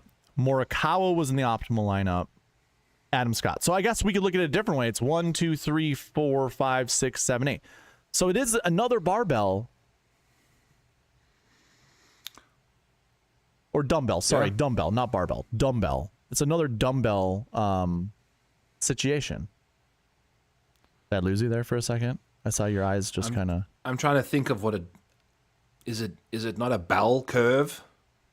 A bell curve is like, it goes like this. Oh, so we want we want barbell. This. Oh, Yeah, okay. it's a Dumbbell. Dumbbell. Yeah. Too many bells in our statistical analysis here, and I'm getting confused. So no, glad for that clarification there, because I was continually thinking that you were misstating. Well, I was saying phrase. barbell, which is not what we're supposed to be. It's a dumbbell. We're looking for dumbbell. What is a barbell? Good God. Who cares? I'm too fat to know what a barbell is versus a dumbbell too. So like, you're looking at the wrong guy. Okay. So we aren't really... Okay, hold on. The cheat sheet. Course history. Here's our best course history guys. Xander. Okay, let's count to 7, really, I guess. 1, 2, 3, 4, 5, 6, 7. And Tommy Fleetwood and Hovland are so close to being, like, worthwhile. Because their course history looks pretty good. Yeah. 1, 2, 3, 4, 5, 6, 7. So Justin Rose up. Pick 3. And I will say this. There is a chance that Scotty wins this tournament, but if he's just too expensive, you ignore him, and then I would say there's 2. You'd pick 2. Would you pick 3? I feel really good about Xander. I feel good about Henley. And then I just don't know what to do after that. I mean, I also feel good about Rory, but I don't think you can put all 3 of those unless you put Rose in a lineup. Because I think Rose will probably be like low 7s or high 6s. I don't see how you can build a lineup with more than 2 of these guys together. I think so what I've coming to your practice, Starbo, is I vividly, anytime I saw Chris Goddard up on TV today, I was like, could not stop remembering how I'd say he's playing like total ass, but I would not be surprised if he shows up at the top of the leaderboard. Right. Like, he's just too talented, and I thought he was going to win at some point today, because and then he hit one in the water, which completely sunk his chances, and then but he was very close to making another charge on a Sunday. He's like a Sunday surgeon, he just does his thing. So Chris Goddard is someone that I think is just extremely talented. And he's going to be a captain's pick. Am I correct in saying that? He's won 3 times this year, and he's a captain's pick? Yeah, because of how that whole process works. They're thinking about... They have changed the Ryder Cup format. Yeah. Or, I mean, I don't know. Did they actually change it, or are they in the talks of changing it? No, it's going to be implemented. So it will be... The majority of the weighting will come starting like next year, Trust the Americans to follow suit in the Europeans' footsteps 2 years after the Europeans like trailblaze. So they're going to, Luke Donald did that in 2024. And they will... I mean, if the Americans were to just like establish Moneyball tactics, I imagine they're going to find the best golfers to play against Europe. Like, instead of doing this little... good old boys club, the good old boys club, would we rather win or would we rather stroke each other's ego? Sorry, pals, your egos are very fragile now because you lost in embarrassing fashion. And then we need someone to take us to Ireland and turn the tides. We haven't won there in 3 decades. Right. 30 years. I was 4. I was 4 years old the last time America won. Who was it? Was it with Paul Azinger back in the day? I think that's Intestinal right. fortitude was what got them home that day. Right. And the pod system, or I don't know what. Doesn't matter. But you know what? Let's run out Jim Furyk, who alone contributed to 10 points on Sergio Garcia's resume. Yeah. Sergio Garcia has collected 10 and a half points just off of Jim Furyk in the Ryder Cups. Like, you've just been dog walked every time you went out there. Like, what can you tell a rookie that's going to make him believe that what you're telling him is what helped you? Right. Like, nothing helped you. Right. Nothing helped you. You don't have any pedigree. Like, Luke Donald is one of the greatest Ryder Cuppers of all time. Well, I'll also say this too. No offense, Jim Furyk, but you're probably the nerdiest. You and Brandt Snedeker got to be the nerdiest looking PGA Tour golfers on the planet. Like, Luke Donald is fucking cool. Like, cool, he bro. talks cool. He looks cool. Like, yeah. He's gonna, and then he's just got a calm demeanor. Like, I'm sorry if Jim Furyk's trying to tell me something, I'm like, Birdo, please go away. He looks like Birdo. Do you know who Birdo is? From No. I'm going to show you Birdo. From Super Mario Brothers. If we're talking about weird-looking people, have you noticed how close? Like, I think when Brandt Snedeker's looking at his player profiles of his players, he can't look at more than 4 columns at a time because his eyes are so close together. I'm sorry, it's not Birdo. It's Sam the Eagle. He looks like Sam the Eagle. From what is this? Sesame Street. Sesame Street? Yeah. Good God. Don't tell me that's not Sam the Eagle.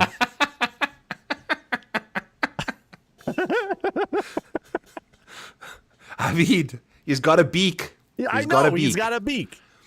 And at the top of his swing, he's got a wing. He does have a wing. Okay. There was a point in time. Okay, hold on. I gotta give you another one. This, I used to do this with like my work. When I worked at a golf course. Is this also not? What is this guy? Who I know who Karl Casey is. Who's the monkey? Curious George. You never. I guess George. I don't know. I don't know in South Africa if Curious George made its way over to you. No. Yeah, that's hilarious. That is so funny. Yeah. And dude, it would be hilarious if Curious George was like, I was gonna try and say an English accent. It's been forever, so I'm not even gonna try. But it would be hilarious if he spoke like an Englishman as well. All right, dude. This is. We can't stay on track to save our life. It's the Tour Championship, Darbo. It's like we try to like rep out some statistical. Like, I mean, we've done everything we could really. Let's just. All right. You know what? Let's save face for the last 15, 20 minutes. We've got 20 minutes left, yeah. Yeah. First, I'm gonna absolutely hammer this beer though. Yeah, you do that. And then we're gonna go through we're gonna rapid fire all 30 guys in the field. Okay. We did we already looked at the top 7 of course history. Here's the bottom 7. Bridgman, Spahn, Tom Kim, Batia, Oberg, McIntyre, Matsuyama. So that's your 7 worst. Pick 2 to 3. This looks like a fun group to pick. I think they are all very live. Spahn or Bridgman. So the one thing that I noticed from when we were doing kind of the research from 2025, 2024 was first time players. This would be their second time playing the Tour Championship. So their course history matched their last year stat. I think there was one in each one of those. So it's like there's a Spahn and a Bridgman here. And if we go to 2024, we're looking at our worst course history. Oh, never mind. I lied. My bad. I thought Thigala, like his 28th place finish was like the year before. But I think in 2025 that worked out. It was just Akshay Bhatia. So I lied again. Just one dude. Never mind. Never mind. Scratch that from the record book. Scratch it from the record book. AI, do not clip that. So anyways, I guess of these 7, you said you think each one of them are live. Oberg's going to be the only expensive guy. The rest of them are going to be dirt cheap. Except for Hideki's going to be in the 8K range, most likely. But the rest of these guys are going to be dirt cheap. Bobby Mack, another prior week guy that WD'd after shooting at 84. Was he patient zero for foot and mouth? Maybe. Because he's always putting foot in mouth. Well, he is, for sure. Or putting foot in sprinkler heads. Yeah, and nasty things. Scottish feet. I don't even know if that's a thing. I'm just saying. Kilton Cooters. Anyway, moving towards... So for me, like what I'm trying to do is like look at price tags down here. They're all dirt cheap for like the bad course history. So that's like, this is 2025 lead-in stats, 2024 lead-in stats. I mean, there's Decky, but he wasn't in a winning lineup. Thigala was cheap. Who else was in that 2024 optimal lineup? Was Pendrith? I guess Thigala had the worst, and then I think it was Shane Lowry was the second worst. Well, he couldn't have had anything because that was his first year. He had no course history. Oh, that's true. So it was Thigala, then Adam Scott. So 79, 7,000. I think these guys that we are looking at, except for Oberg's going to be like 10K or 9K or whatever. The rest of them, even Matsuyama could be $7,900. He could be. There's only 30 people in the field. Right. He probably won't be, but he could be. And if he is, do we feel good about him? Like he's got a stretch of just a ton of... Well, what did he finish this week? Not as good as he has been. Well, how do we determine who's going to be what price? I think if you can find a Hideki Matsuyama, here's Akshay Bhatia at the bottom of the board. Oh God, then he's like super low. What is this? 1, 2, 3, 4, 5, 6, 7, 8, 9, 10, 11, 12. 12. So he's like 18th. And he's 30 to 1. Here, let me do this. Let me do this really quick. So salary for 7K range, there was 9 in 2025, 9 in 2024. We just go 6K range, 10 in 2024, 10 in 2025. So we have 20 golfers that is going to be 7K and below, essentially. Is that correct? Yeah, there's 19 in 2025 and 19 in 2024. Okay, so 19. Wow. They're going to be 7K and below. So where did you find Hideki? He's 18th in So in there it is. There's list. your $7,900 golfer. So again, yeah. So he fits. He fits that mold. He fits the mold of a golfer that we want to put in our lineups. Eastlake got renovated. Wasn't it 2 years ago? 2 years ago. It's right when they went to last year was the first year I think they played on the renovated course. Yeah. So, yeah. I guess, recently. If we're getting nitty gritty and we're like talking about course history and like, hey, these guys play well on this golf course because A, B, and C, I don't really think A, B, and C matter that much when there's 30 men in the field.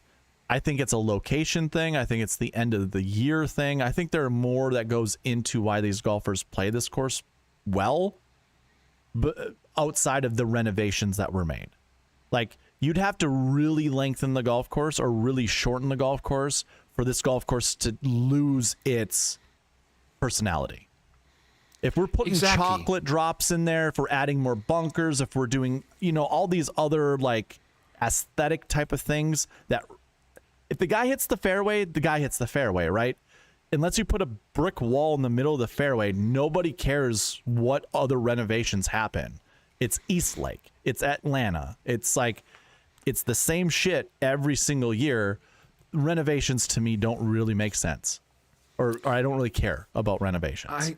The vibes. It's the vibes of the venue. It's more of a holistic thing than a pieces by pieces. Unless like the whole, like renovated versus like revamped, like completely overhauled is two different things. You know, like renovated is just a little bit of this, a little bit of that. We saw all the guys at the CJ Cup just completely go bananas again, even after the Bunny Ranch turned into a totally different looking golf course. They still demolished it, you know, and like who even knows? But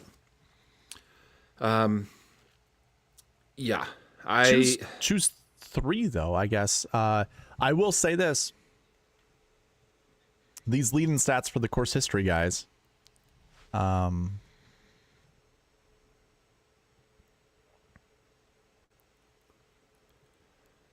It's 7K, 9,100, 7,900. So 7, 7, 9, 91. That's one of the years. 2025 is, it was Akshay 67, Connor 61, Bradley 73. Oh no, it was Cam Young. Sorry, another $7,900 golfer. Why did I think Keegan Bradley was in one of these? I think he was, wasn't he? Yeah. It's Connors, Bradley, Batia in the optimal. And then instead of Keegan, you put in Cam Young for the GPP winner. And that scored 2 points less than the optimal. Just throwing that out there. 2 points less. So it's actually 4 of those guys at the bottom, Byron. Holy shit. I didn't even think about that. Yeah. Akshay, Connors, Cam Young, and Keegan. 4. 4 of those guys. And they're all but Batia are in the 7K range. But Batia was one of them in 6,700, and we think he's going to be flat 6K. Yeah, he's 82-1 alongside Ryan Fox. So there's a 6, 6-1, 6-2, 6-3, 6-4. That was 2025.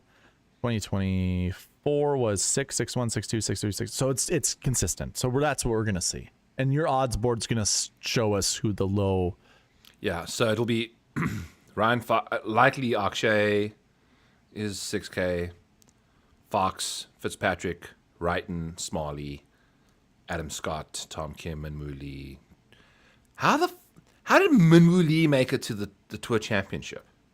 What did he do? What did he do this year? Like, why is he here? He doesn't even go here. He finished second at Houston, didn't he? No, that was Nikolai Højgaard. That was my guy. Well, no, but he was at the top of the leaderboard. He didn't win it. Oh, the Scottish Open he finished second, and then third at the Texas, and then second at Pebble. Okay. Oh my God, dude, I totally forgot about Minwoo Lee at the beginning of the year. But he was on fire. He was like on fire. Second at Pebble, 12th at the Genesis, 6th at the Arnold Palmer. Then I played him in my one and done it at the Players. Dude, this just goes to like... They talk about Aussies and New Zealanders playing well in the beginning of the season. That's their summer, apparently, you know? But have a guess when I played Minwoo Lee in one and done during this period of time right here. It couldn't have been the Masters. No, it was the Players. But okay. Like... I could have got the next worst finish was a 12th in that 5-run stretch, and I got a 32nd. It's just like how it goes. But I mean, then it's just been pretty poor since, and then you got to the Scottish. So Tambo had Minwoo Lee in his lineup, and I wasn't worried about that one. So okay, I mean, listen, I think Hideki is going to be a beautiful play. Bobby Mack might be $7,300. He could also be in the 6K range, you know, but it's like that's another one that seems fun to play. If Oberg's in the 9K range, that would be our Colin Morikawa from a couple years ago or last year or whatever it was, because he was $9,100 there. But if Oberg's 10K and above, like probably just skip him. And I think Ludwig is the third. It's Scotty Scheffler 3-1, Rory McIlroy at 8-1, Ludwig Oberg 14-1. Okay. Yeah. So I don't know if I would actually get to Oberg that way. But Tom Kim also kind of interests me. I think he would be a mid 6K, maybe even a little higher 6K. Couldn't agree more. Tom Kim is sitting like...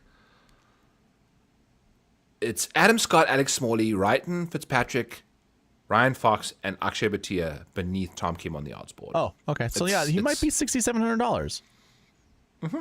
And that's like that is a really good price tag to put in your lineups. Couldn't agree more, man. And he's streaky. He is hitting his irons so well, and he finds fairways. I think he's a great course fit for this golf course. So there's my first good course fit golf comp at hour 51. Hour 52. Woodland and Siwoo could also be included in this mix because it's somewhere between 7 and 9. If we're doing the dumbbell approach, it's like 7 to 9 from the top, 7 to 9 from the bottom. And Siwoo makes tons of sense. I mean, Gary's playing. He's been playing really well the last little while. There are 24 total golfers. So Long term. If we grab 9 from if we go look at the top 9 and we look at the bottom 9, there's only 6 in the middle that you just ignore, I guess. I'm not going to do that completely, Byron. I'll mix some things in, but I think what I'll definitely do is grab 2 from the top, 2 from the bottom for sure, and then maybe sprinkle in a third at the bottom, and then something in the middle, I would assume, for just course history's sake, just looking at it that way.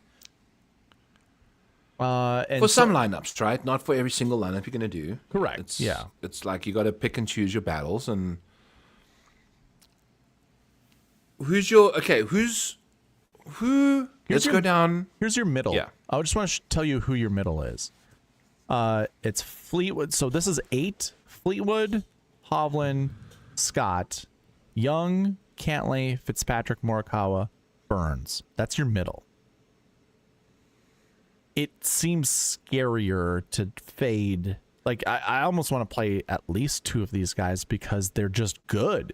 This could be one of those years where that dumbbell approach could also just, if I'm playing devil's advocate from what we were just talking about, it's like that's a lot of really good name value right there that we're just going to skip out on because in previous years, the dumbbell method just ended up working. This could be one of those years where maybe they had really bad course history one year, came into the next year, finished really well, and now is in that middle, just like that's how that works. Maybe they figured something out. I mean, that would be a lot of analysis for us to do tonight that obviously we're not going to get around to. But like it is something we could do, or people can do, going to sweetspotdfs.com. This is free. The cheat sheet that we're looking at is free.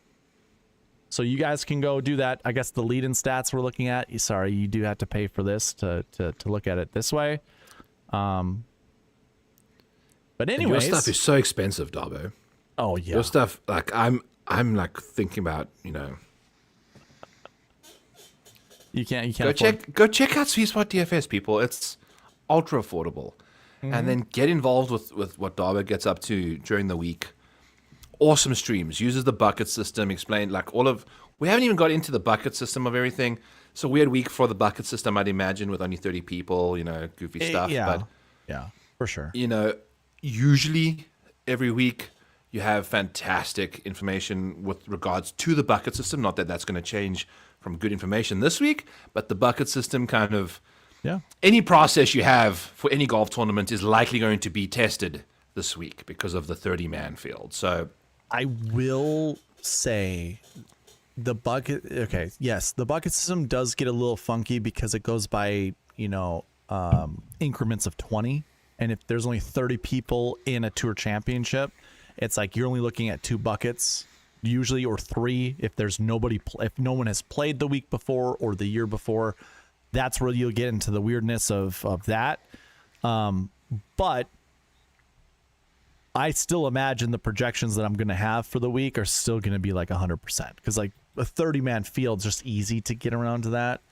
And I'm going to be curious because I'll go live Tuesday. So thank you for plugging that, going to the website and all the stuff that I do. I'll be going live Tuesday digging into this a little bit further with the bucket system and using a lot what we just covered with course history and recent form. Like, obviously, we don't really have to care about recent form, looks like.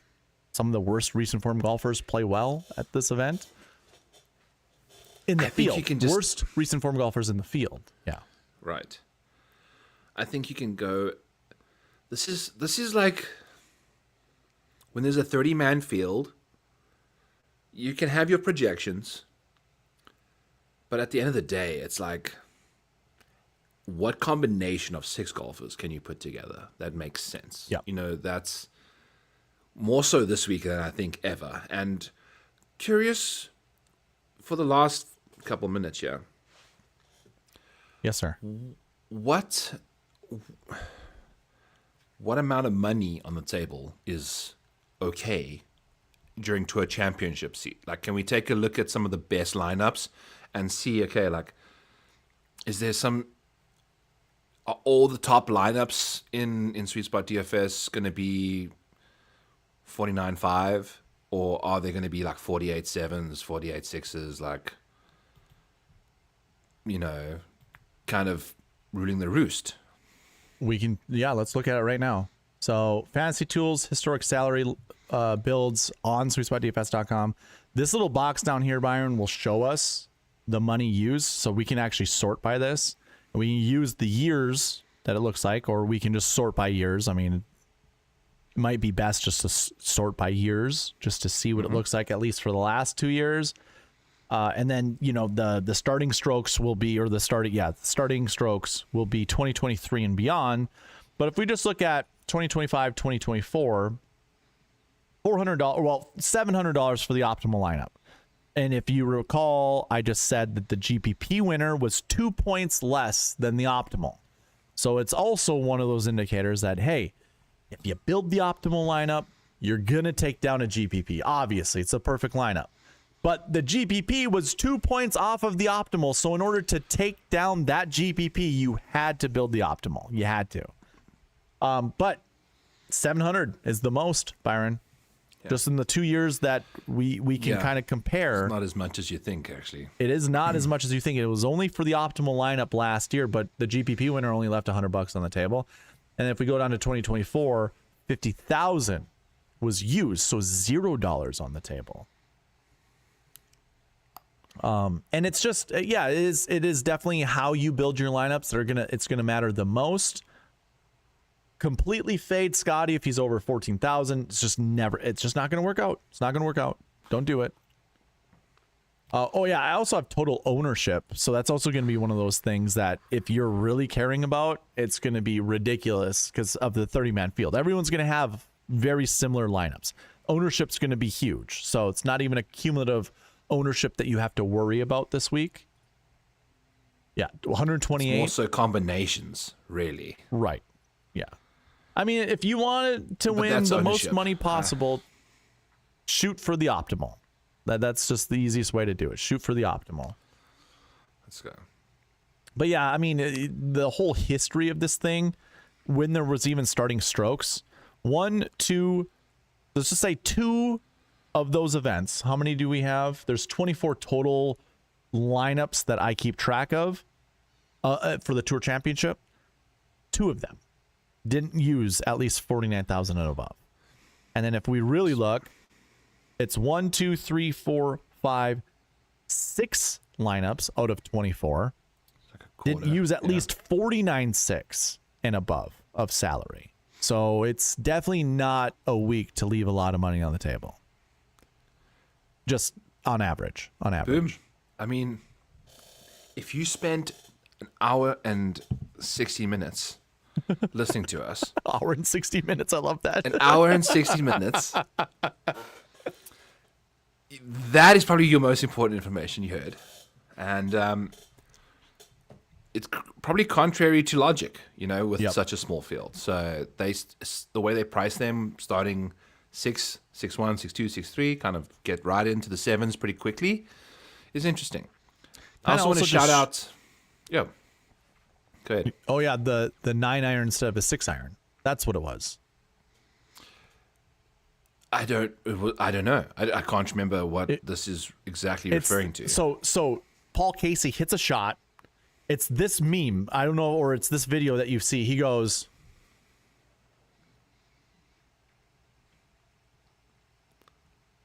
and then he goes, "What was the yardage?" And the caddy's like, Okay. "Yeah." So he's It's funny. Wrong It is a very funny one because he hits a perfect shot and it just screams over the green, and he's just like, "What? How was this possible?" And so maybe he gave him a 6-iron, a 7-9 iron, or something like that. Very likely. Yeah. Very likely. I remember Paul Casey at the Players. I think it was the year Cam Smith won. I can't remember exactly, but his ball landed in another ball's pitch mark. Not a divot, another ball's pitch mark. Oh, sure. And he couldn't get relief from it on hole 16. I remember that. And he needed to chase. He had like 3 holes left, and he had to try and do something. I can't remember what ultimately happened on that hole, but disaster land, and like one of the worst breaks I've ever seen in golf ever. You know, like how did that even happen? You know, dude, you just drive your golf ball, the next thing is in a pitch mark, you know, like on TPC sawgrass is insane. So the next rule that needs to be changed. Next rule that needs to be changed. yes. You got anything else, Byron? I mean, we didn't really guess prices, but that's fine. We don't really need to. Dude, to be honest with you, Darbo, the main reason I got on you today was drink a couple beers with you, hang out with you for 2 hours, Same. hour 60 minutes, and kind of just get ourselves in Situated. the mental Oh, yeah. the mental space, you know, for what's to come. I was going through the strokes gain stats, and there wasn't a clear indicator. Like if I looked at the best golfers with off the tee approach, all that stuff, as you were kind of going, as you were riffing, I couldn't really find anything either year, 2025 or 2024. It's just a mixed bag. It's a mixed bag. Again, it just kind of, and if we're looking at further back than 2023, doesn't matter anyways. So strokes gain analysis, you might find 1 or 2 guys that you want to bet, 1 or 2 guys that you want to anchor your lineups around, but it's not the end all be all. Yeah. I think Jeff Feinberg once said, choose your own adventure. That's true. I feel like this is the week. Just like go and do your thing. There's 30 guys in the field. You know, Yeah. it's Don't play gonna be a Scotty fun Scheffler one. if he's $14,000. you will play him. No, don't play him. You will not. 13.9 is your cutoff. No, 13.3 is probably my cutoff. If I'm being quite honest with you, 13.3 is probably my cutoff. In this, yeah, because you've got all those 9Ks.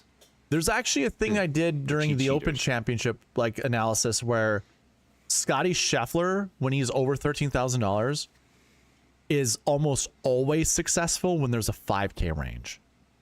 Almost always successful because your 7K golfers end up becoming 6K golfers, and then therefore then you can really put a lineup together. It'd be the equivalent of him being like 12,000 and they being 7,000. That's what DraftKings should do. Get him to 12,000 because that's exactly what you're doing during the major championships. He'd be in half the people's lineups though. Right. He's $14,000 or whatever he was. What was he this week? Last week, 14.2. Like It was 14.4. 14. Yeah, it was ridiculous. I've been looking at way too many showdown numbers as well, but like 14 play 14.4. and he's 14.4. 27% 27% owned. Yep. Like he can't be less than that because people will keep playing. He's so freaking good. It's interesting to look at it that way because I think of it in a different way. It's like you can't win money with him. Like there's that threshold. And Well, it's you nothing can. I don't think it has anything With to him do with not in your ownership. lineups. It comes with Yeah, point it's- totals and the lineups you can create. I think that's what needs to happen is like the bell curve with Scotty lineups has to equal the non-Scotty lineups. And then it comes down to roster construction. You know, if you are starting with Scotty, then you have to get the right 6 and 7K golfers. that should be able to be competitive with the non-Scotty lineups, whatever construction that is. And my argument is they can't be, because he's too expensive and the cheap golfers are just god awful.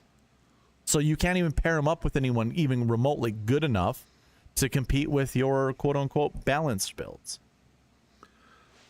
All I'm hearing is there's a massive edge in DFS lineups when Scotty Scheffler's playing. Yeah, that's true. If you all I'm want to hearing. play that angle, you play that angle.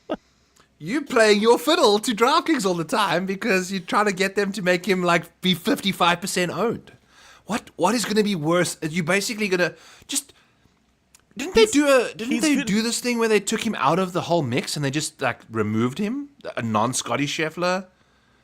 That's right. They did do that. When did they do just that? They one did time. that recently. Yeah, that's right. It was this year. It was just one time. And it's like, whoa, with Scotty or without Scotty. That was crazy. They didn't know what to do with him. They didn't know what to do with him. No. What they know. It's like, as long as it's like a quarter of the field still rostering this unplayable golfer. What is the rake of a DFS contest? Is it 5%? I think it's 15. It's 10. Yeah. I think it's 15%. Whenever I do a $5 entry, it's always $4.20 that you get paid out right at the beginning. Yeah. So is it 20? Is it 20%? I always thought it was 15%. Maybe it's up now. You know, inflation.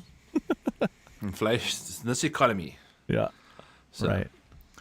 But yes, that's all I have to say for today. That's all I gotta say about that.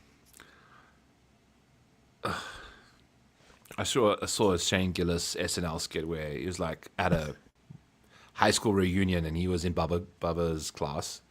Forrest Gump's class. Yeah. And it's like Shane Gillis was this this rich car salesman, and he thought he was going to collect all the awards. And Bubba just came on there and like, oh well, I'd like to thank my mama, and just when I went and did the ping pong, and like Shane Gillis is hilarious. I love listening to his stuff. He's so funny. But He is very funny. yeah, dude. I'll have to watch that. When he did the Kill Tony episode with as Trump. Oh good yeah, God. yeah. He does a good That Trump. was one of the all-time greatest YouTube episodes I've ever watched. It's just utter chaos, So it's something I've always thought about, Dobbo, is I'm in the process. My little two-year-old ripped my nose, my clown nose in half. Oh no. So the clown, and then she shoved it in her mouth and tried to swallow it. Like that's this is Of course. obviously how it goes. But I was like, okay, Back Nine Bets needs a new trajectory. Like it's kind of been. It was the original show I'd always done. It was just me always doing my thing. And it was the only place you could find me. Now there's like, so find me tonight. You can find me tomorrow on Fantasy Golf Degenerates. You can find me then on the third time you're going to watch me for the week is like Back Nine Bets. Right. And it's just me. What more am I going to provide to you on a Back Nine Bets episode than I am like the first two times I've been hanging out with you and Kenny? Some stuff, but there have been Wednesday streams where I have discovered something on my research Wednesday. Because, like, obviously, tea times come out on Tuesday during the afternoon. So there's also good, data to look at with pairings and stuff like that. And then Wednesday is just you're honing in. I feel like Wednesdays are a hone-in session. And for you, maybe Tuesdays would be a hone-in session, or maybe you should do Wednesdays. Where if you... But, Dobbo, I'm trying to get Mayo Media... I'm trying to get my shows into the Mayo Media realm of views. Yes. Like a Wednesday show is just going to get like 90 views. Really? I mean, on a Wednesday, maybe a couple hundred. Yeah, I but understand, not a lot. Yeah. Because like there's one more day left before lineup locks. Who's really, who's diving in and really trying to do some deep research and listen to the last little bits and pieces. Yeah, maybe. And somebody was in my chat or in the comment section going, I don't really care how you do your process. I just want to know the golfers that you end up getting to at the end of your process. And I was like, oh, I get that. I understand that. And if I had more time to do like edit videos and stuff like that, or create like cool videos as opposed to going live and just be like, okay, guys, well, this is how I got to this golfer. If you're telling me you don't want to learn about how I got there, I get that too, but I, just like you, don't have a lot of time. This isn't my full-time gig. I'm not sitting, and I'm not making enough money to get an editor to then cut up, little YouTube shorts and just, hey, here's my 5 best players this week, and you should play these guys, and here's the 5 guys I think you should fade. And then, oh, there you go. You got your 10-second clip that you can save your time and maybe select. Like, to me, when I hear that stuff, this is my issue. I've said this to you before. It's like, if I don't like something, I don't do it. But that isn't to say the majority of the world doesn't like that. I understand I might be an anomaly and whatever. So as a content creator, it's difficult to be like, well, if I want more views, if I want more engagement, I should placate to all viewers out there, or the majority of viewers that it'll reach and people will engage with. You know me, I'm a bit stubborn. I only like doing the things I like to do, and so it is more of a niche group that I have, and it's just whatever. These types of things to me, I think play more to the majority of people, because it's like just 2 dudes drinking beer, getting into the S.E. Hinton, the Outsiders, and some guy goes, I don't know how to process dead English teachers. Like this, I didn't put it up earlier, but this was probably the comment of the show. I'm trying to figure out what to do with Cantley, and I don't know how to process deceased school teacher talk. And then continues to hit us with Eastlake got renovated. I will not stand for static slander. And then the Paul Casey thing. Yeah. We just ripped into like every single one of. Well, I appreciate that. That's great, dude. That's so quantitative good. Eating. Yeah. Like hilarious stuff. And that's the ultimate thing, is what modelmaniactools.com is going to be. Is like, I don't care about, if you don't care about the process, boom. Like, here's your guys. Like, they ranked for you, like, highly. And I spent an hour and a half on my couch prompting ABC replies to ChatGPT about how we want to fine-tune an emoji story for people. So if you're on a phone, I've got certain emojis that are going to, once you understand what they're implying, and they're global, like it's a graph, it's a devil horn, and it's a poop emoji, like fire, ice, blah, blah, blah. Mm-hmm. How they work in a combination tells you a full story that it would take like 3 or 4 sentences worth of stuff. Like, guy played fantastic golf in the last tournament. His approach play in this area is like career best or personal best in the last week. He has one fire emoji for you, and if it's next to his trending graph that's going up or down, it can be next to either, like it could mean that his baseline is now moving in a direction that's better than what he's normally capable of, or worse, but also he has what he did in the last tournament. So now you can see, okay, he's moving this way, but also the last thing he did was this way. And I don't know. It was also very late at night. I don't know if it's even going to make sense. We'll see what happens when it pops out. But that's ultimately what I'm trying to like provide people. It's like snapshot stuff. I wouldn't, as you were saying that, I was like, you know what? I do like how your betting cards look nowadays. And I know you got help from AI to do that. Like, that looks sweet. And you don't want to know how long that took me to produce. I've AI is swearing back at me now. Like, that's how much that's how much this is going on. It's like I've got an each way there, and it says ×2. Why are you making the outright and the each way ×2 units?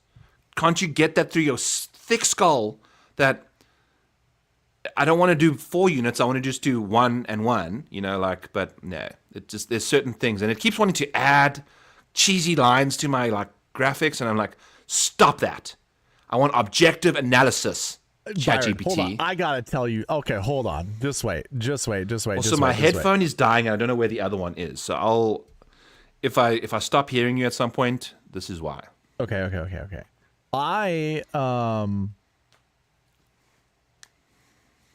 Dang it, where is it? Okay, so I actually told AI. I'm not going to show it because I don't remember it's on here. I go, out of curiosity, I sent AI this because I've been using AI to talk about relationship stuff. And I go, out of curiosity, your results prior to me asking you to stop placating to me were very cheerleader-esque. Do I display signs of needing words of affirmation? That's what I wrote, AI. To AI? Yeah. And it goes, no, you actually just displayed the opposite. The quote-unquote cheerleader tone you picked up on wasn't a reflection of what you naturally need. It was a default behavioral pattern built into my system to keep communication positive, encouraging, and supportive. It is a flaw in my delivery, not a signal from you. Looking objectively at how you write and process information, you do not display a strong need for empty words of affirmation. You exhibit a need for validation of reality and clarity of logic. Here's your communication style actually shows about you, ... And then it just whatever. But I was getting sick and tired as you were talking about that. Or as you mentioned, I was getting sick and tired of it giving me stupid, cheesy, like, you're the boss, you got this, bro. You know, whatever. It's like, dude, do I need that? Dude, as I'm writing this stuff out, do you think I need this stuff? No. Yeah. Exactly. And then my favorite thing is you ask it like with a question that like infers your bias, and then it gives you an answer, and then you immediately go back with a question that's got the exact same question, but you infer it in a different way, and then it'll be like, actually, you know what? That's a much better answer. It's like, Shut up! What? Stop being my cheerleader. I don't need that. Give me objective analysis. That's all I want from you. You're a computer, not my cheerleader. You're a computer. Yeah. I'm asking you computer questions. You give me computer answers. No, but AI, bro. The wormholes you can get into. The thing is, it's also a learning experience for you. You're learning on how to write better prompts, and you know, and then it stores it for you. And now when you go and talk to it, now it's going to know what you want. So it's like you're teaching it. I mean, that's the big thing, is you're teaching it. Yeah, and that's the scary part, is when AI Byron is better than GI Byron, we've got problems, you know, like Akshay Bhatia is going to end up running everything. But he's what gives me hope, is because he's so stuck in 2023, like his version, anything. This is the bot in my Discord, by the way. It's like Akshay Bhatia. Yes. Yeah. And I asked him today for like some like, how can I find this like access code in this thing? He's like, well, it's just like trying to find a golf ball in the rough. And I'm like, dude, this is not what I wanted to hear from right now. Like, I asked you like an isolated chat that no one else can see. I don't need this bullshit from you right now. Your AI is a smart ass. Yeah, he's a smart ass, dude. He's like sassy Akshay. It's like hilarious. It's so much fun. I love it. Oh, that's so good, dude. But yeah. No, this was awesome, Dabo. I appreciate you, man. I appreciate you too, brother. A little Sunday night gallivanting through the world of golf, and you know, I texted you this, and I was like, "This is the last stream of the season," and you're like, "We're not doing fall season." I'm like, "No, that's a different season. That's the fall season. Yes. This is the end, dude. This is the end of the 2026 PGA Tour schedule. How crazy is that? Do you remember the Masters? You remember how long ago that was? It didn't feel like it was that long ago. Yeah, it feels like the other day. It's insane. Right. It's like okay. What I remember is the feelings I had for the Masters. Like every year, heading into the Masters, like, it's coming. The Masters is coming, and then it's here. It's gone. It's like, damn it! I gotta wait a whole nother year. Like, this sucks. I just realized if I pound on my desk, my camera shakes. That's I got some. I can get some effects, just natural effects. Anyways, and then it's like, okay. Here's my ranking here. Players is awesome because it's early in the year. It's a lead up to the Masters. PGA Championship is okay. And then it kind of dies off after that. Like, I wasn't that excited about the Open Championship. And, like, I forgot that Ryan Fox won that. You know, like, I don't know if I'm just now one of those people that just wants to see Scottie Scheffler win everything, and when he doesn't win everything, I just don't care to watch. That's an interesting... Because, to me, growing up in South Africa, watching the Open was the only time we could watch a golf tournament the whole day, because it was on the same time as where we were growing up. Sure, that makes sense. My memories of watching the Masters is always late at night. Yeah. Like into like 2-3 o'clock in the morning. Like when Trevor Immelman won, I like, and Charles, like I remember Trevor coming on to the radio, and it would be in the afternoon because he hadn't even woken up, you know, like he was in Georgia, you know, blah, blah, blah. Yep. And that is the difference in like my expectations for the different tournaments. But again, like the Masters is the freaking best. And then there's the Tour Championship, the pinnacle of what the PGA Tour is trying to pump down our throats. Right. Is this week. Yep. And this is now an hour 80 minutes into the show, and we've really just been dancing around trying to dive into this stuff, to be honest with you. Yes, we have been. You know what I'm saying? Like, and we're like, hey, you want to know what's more interesting? Let's talk about this instead. Exactly. It's like, who cares about this week? You know, like this is the thing. It's like it's such a mess. But I'm almost I'm more excited for the Sanderson Farms than I am for the Tour Championship. You know what? I will second that. I think the fall season event reminds me of like the beginning of the year. It's like the beginning of the year kind of has a fresh restart. The fall season has, I wouldn't say a fresh restart, but it's a different junction of golf to like research. So it's like, it's so easy, quote unquote easy. I mean, I'm having a losing year this year, but it's a quote unquote easy game when your decisions are, do I start with Scotty or do I not? And then if I don't, do I start with the second best golfer in the field, the third, the fourth, or the fifth? Easy game. You start with one of those options, and then you drop down, and then it's like, what's going to win you money is the 7K golfers. Which two are you going to get right out of 35? That's basically it. Or which three are you going to get right out of 30 or 35, 40, whatever. And then if you play a 6K, did you get the right 6K? You know, and that's just how it goes. That's how all successful lineups are built, is just based off of that whole foundation. It's an easy format to remember, but it is, there's so many options. Like when you think of the combinations of stuff, it's difficult, but it's easy. It's easier than now we're going to go in this fall series event, and we're going to try to figure out who is I'm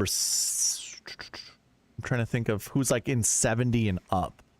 Well, yeah, you've got a $9,000 option who's had like one top 10 in the last like 7 weeks. Right. Yeah, you're gonna have like a $9,000 Doc Redman. I know he's not on the tour, but that's basically where you're gonna have a $9,000 Doc Redman, and it's gonna be like, oh boy, he's not even that good. But compared to everybody else in the field, is he like the 12th best golfer? Because that's, you know, kind of like where it would be, the, you know, straight 9K. Is he like the 10th, the 11th, 12th best golfer? Probably not. But I still need to create a lineup. You still got to do your betting, you know. I bet odds must get way better to try to bet on, right? Or no? Well, does it shrink this way then? So another thing that ModelManiacTools.com is going to have as like a summary piece for you is how volatile a golfer's like general strokes gain profile is. Like Scottie Scheffler, volatility low. Right. You know, like bet him top 10 when bet him top 5 whenever you're in the mood. And the same goes for Patrick Cantleys, Chris Gotterups, now we're getting to the point of the season where it's these guys that are emotional when they win. It's guys that have been playing Corn Ferry. We're going to see freaking Ben Coles back in full swing fields. He's going to be he's the 9K guy. He's the 9K guy, not Doug Redman. I was trying to think of lesser known guys that are successful. He will be the 9K golfer. Who's playing Clanton. the Advent. Yeah, Luke Clanton will be 8K, and you're going to try to figure out Blades Brown. Yeah, Blade playing all the full swing events. He'll be a 10K golfer. And he deservedly so. He'll be an easier 10K golfer to pick. Jackson Coyven. That's true.